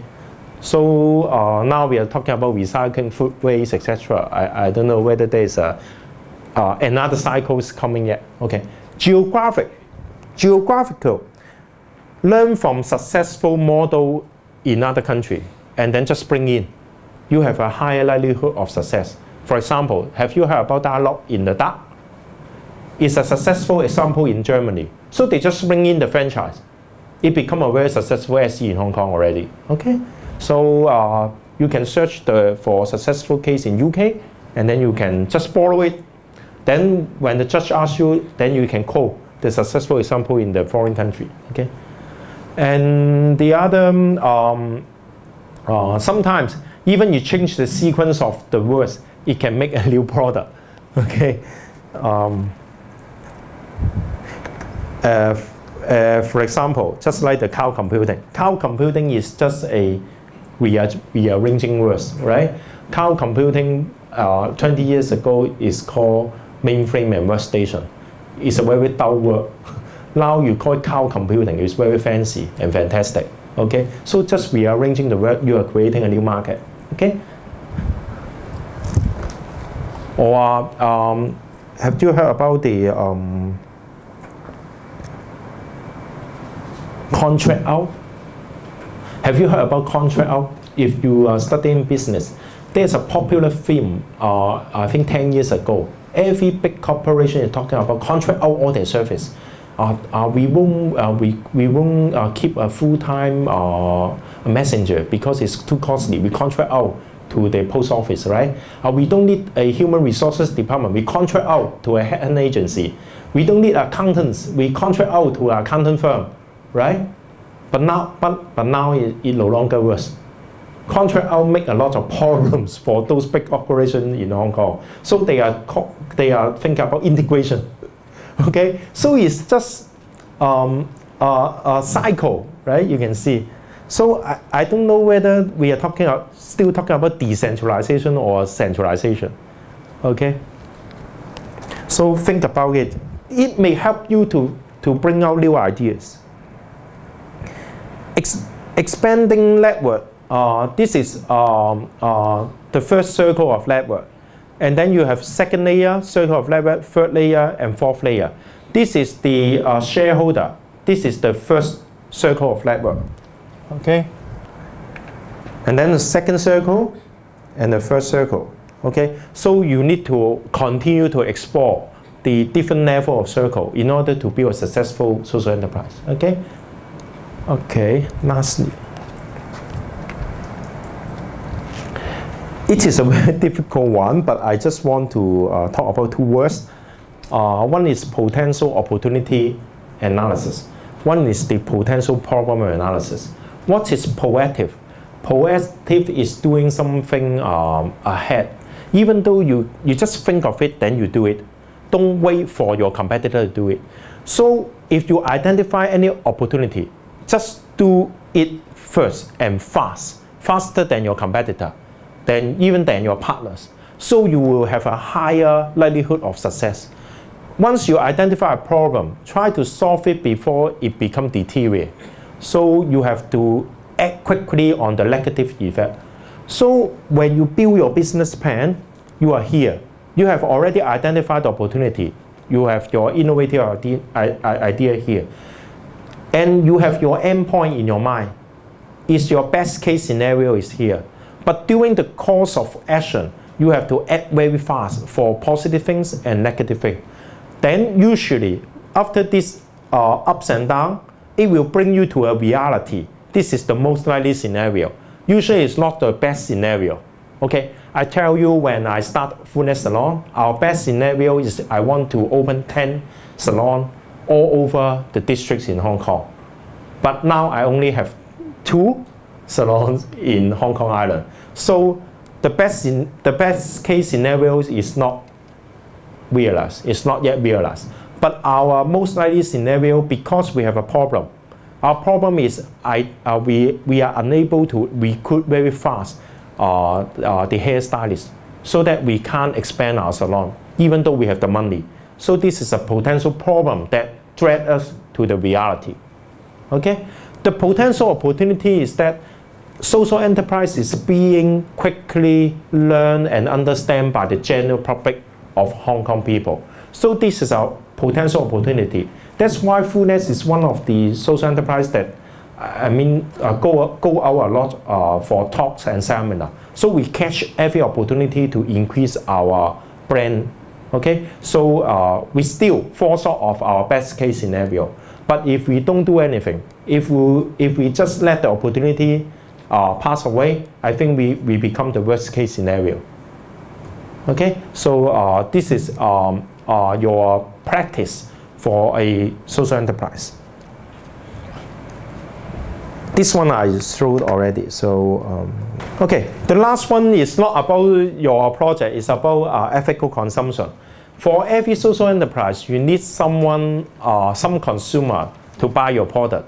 So for upcycling plastic folder, you need people like me that are willing to pay $25 for a plastic folder. So where to find this consumer? We call them ethical consumer, okay? Okay, so right now happening in parallel with your competition is we call it Spend with a Cheerful Heart.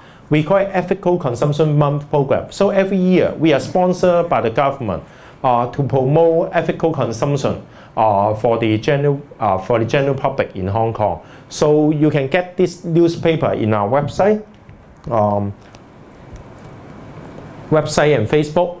The cafe 330 downstairs is one of the social enterprise. So we encourage people like you to spend money as your regular habit in those social enterprise. So you can obtain this ECM post and get a feel about the social enterprise in Hong Kong. In Hong Kong, we have about 400 social enterprise projects. But in fact, we call it the more successful one is talking about 100. So we try to direct consumer to employ to spend money in this social enterprise. So we call it Ethical Consumption Month. Okay. So we have two slogans. One is it's not about spending more. We want you to swap your spending, not spending more. Okay. Swap your spending to social enterprise, gives you a more meaningful life. Okay, that's the first point. The second point is that when you swap your purchase to a social enterprise, you are also receiving some quality service, like the coffee downstairs is a good coffee, good quality coffee, and also I just bought this one. Is $16. Of course, it's not cheap, right? $16. You can buy one at $6 in 7-Eleven, right? But this one is tastes better. Okay, this is actually their farm is in Tuen Mun. You can actually visit their farm. It's organic and grow in Hong Kong. Okay, and also their plastic bottle can be. Do you know the plastic bottle can be recycled? Some of them, but some of them cannot. If you buy a distilled water, you can look for a logo. There's a logo here. It's like a triangle, and there's a number 5. Number 5 means you can recycle at least 5 times. But if you bought a bottle of distilled water, you look at the logo, it's number 1, which means those bottle, once you consume your distilled water, you have to throw away. You cannot recycle the plastic bottle for more than 1 time. So this plastic is more environmental friendly. Okay, that's why it costs more. Okay, so think about it. Okay, so we want more people to understand what is social enterprise, and also we have a saying that when you consume social enterprise, there are about 18% of your consumption is directly goes to the hands of the wages of the disadvantaged group in Hong Kong. So that's why we receive a lot of attention for promoting this ethical consumption. And lastly, for the shop, once you shop in those social enterprise, look for the QR code, and then it can you can enter the amount you spend or any feedback, and you can share the message to Facebook so that your friends know you have consumed in a social enterprise. So we also encourage you to scan, share, and spread the message about social enterprise. Okay, so I will leave the time for Q&A session. Now it's about, okay, we still have 20 minutes, right? Is it 1 o'clock? Okay, so we still have 20 minutes.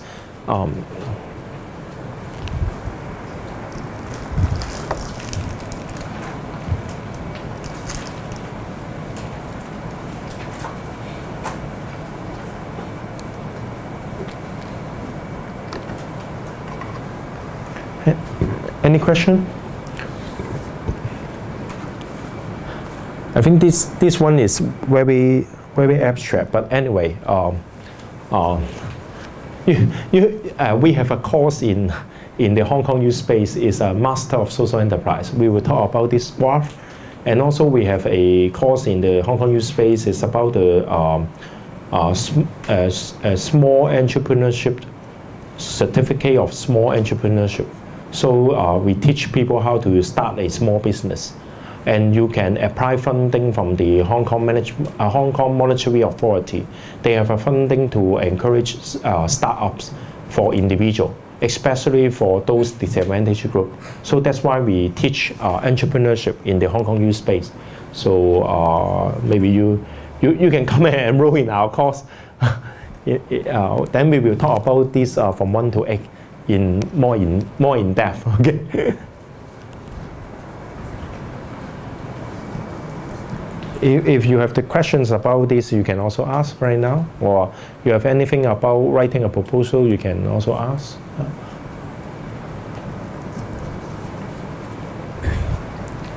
Anyone, any questions? Feel free to comment something. Maybe you have an idea already and you want to ask.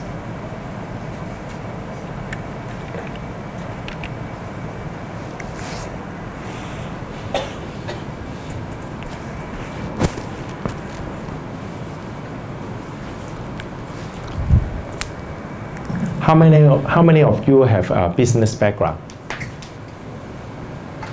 Less than half. Oh. So the others are engineering, legal, arts, right? I know math, science, right? Okay. Okay. I think in order to win, I think business student has some advantages because their subjects are more diverse. Because you learn economics, account, etc., etc. But for engineering, maybe science student, their knowledge is more narrow, more professional. Yeah.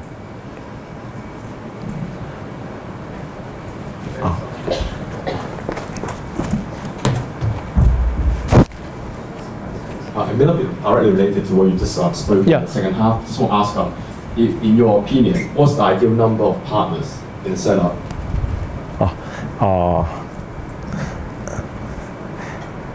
You mean number of people or number of organizations? Number of people, let's say. Okay, I think in a startup, I think usually you start have 3, not 2.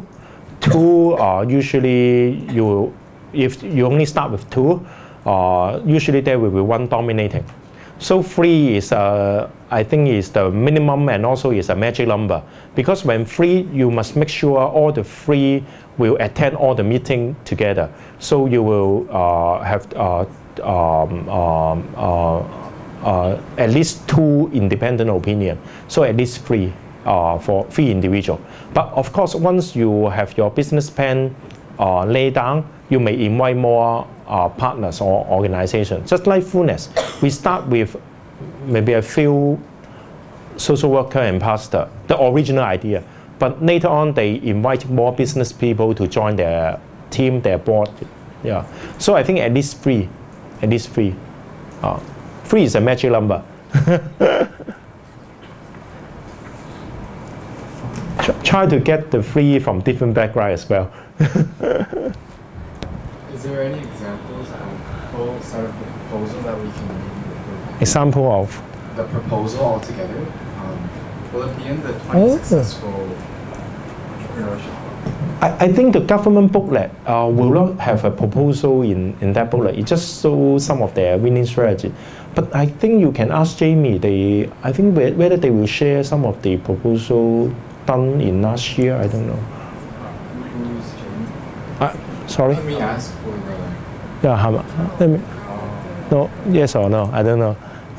Yes, no. Actually, usually our center will not show any. Because we don't want you to copy and we don't want to influence your original idea. Okay. For example, we give you ABC and then it means that you can't think anything like ABC. I see. Less options. So it's not our intention, but of course, if you have a specific need or something, you can email us and then see how we tackle it. I think at least you can ask for, say, a typical table of content.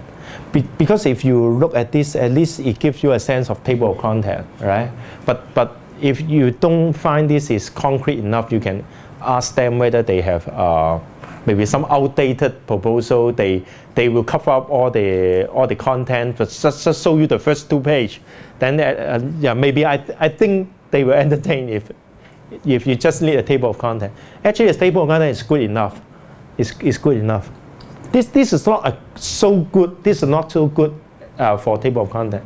But at least if your proposal should cover, the concept, the mission, the change, solution, impact, team, financial. I think the submission is only 5 pages, right? 5 pages. Yeah. So you need to write it very concise.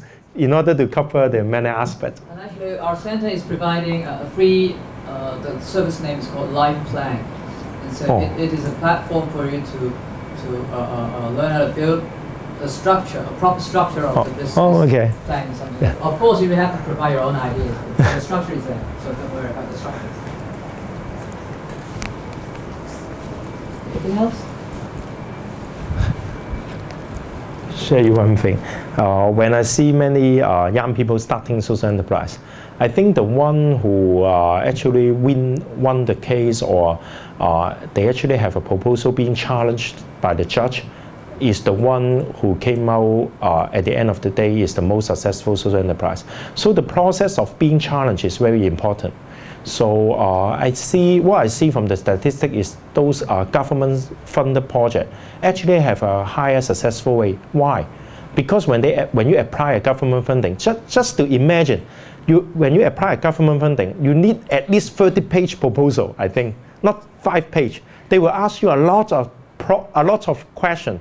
Although you may think they are bureaucratic in nature, but by being criticized and force you to think about the bureaucratic process, actually it helps you to filter out all your crazy idea that is definitely going to be failure. So it's just a filtering. I think for business, there is no sure way to win, but we have a way to reduce the failure probability. Once you are not a failure, you are already a success. So this is about entrepreneurship. Yeah. That's our observation over the past few years in Hong Kong. So reduce your failure rate is more important than create a successful business.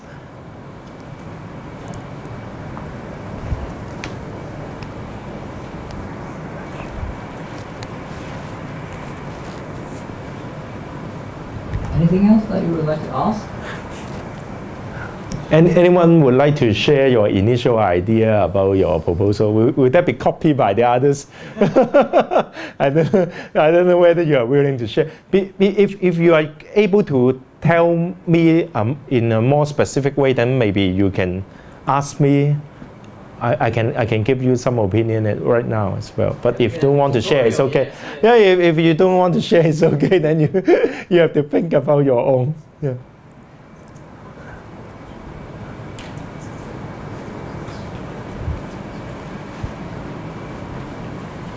Anyone who can brainstorm something and have a tutorial immediately? Yeah. Oh, yes. Oh, yes. Okay, I do assume. Anyone is doing a social enterprise, or anyone is doing social innovation. You remember the very first slide I talked about social innovation? So anyone is doing project with a real enterprise, is working some product or service? Enterprise? Enterprise, okay, enterprise, right? Anyone is doing social innovation? No, not yet.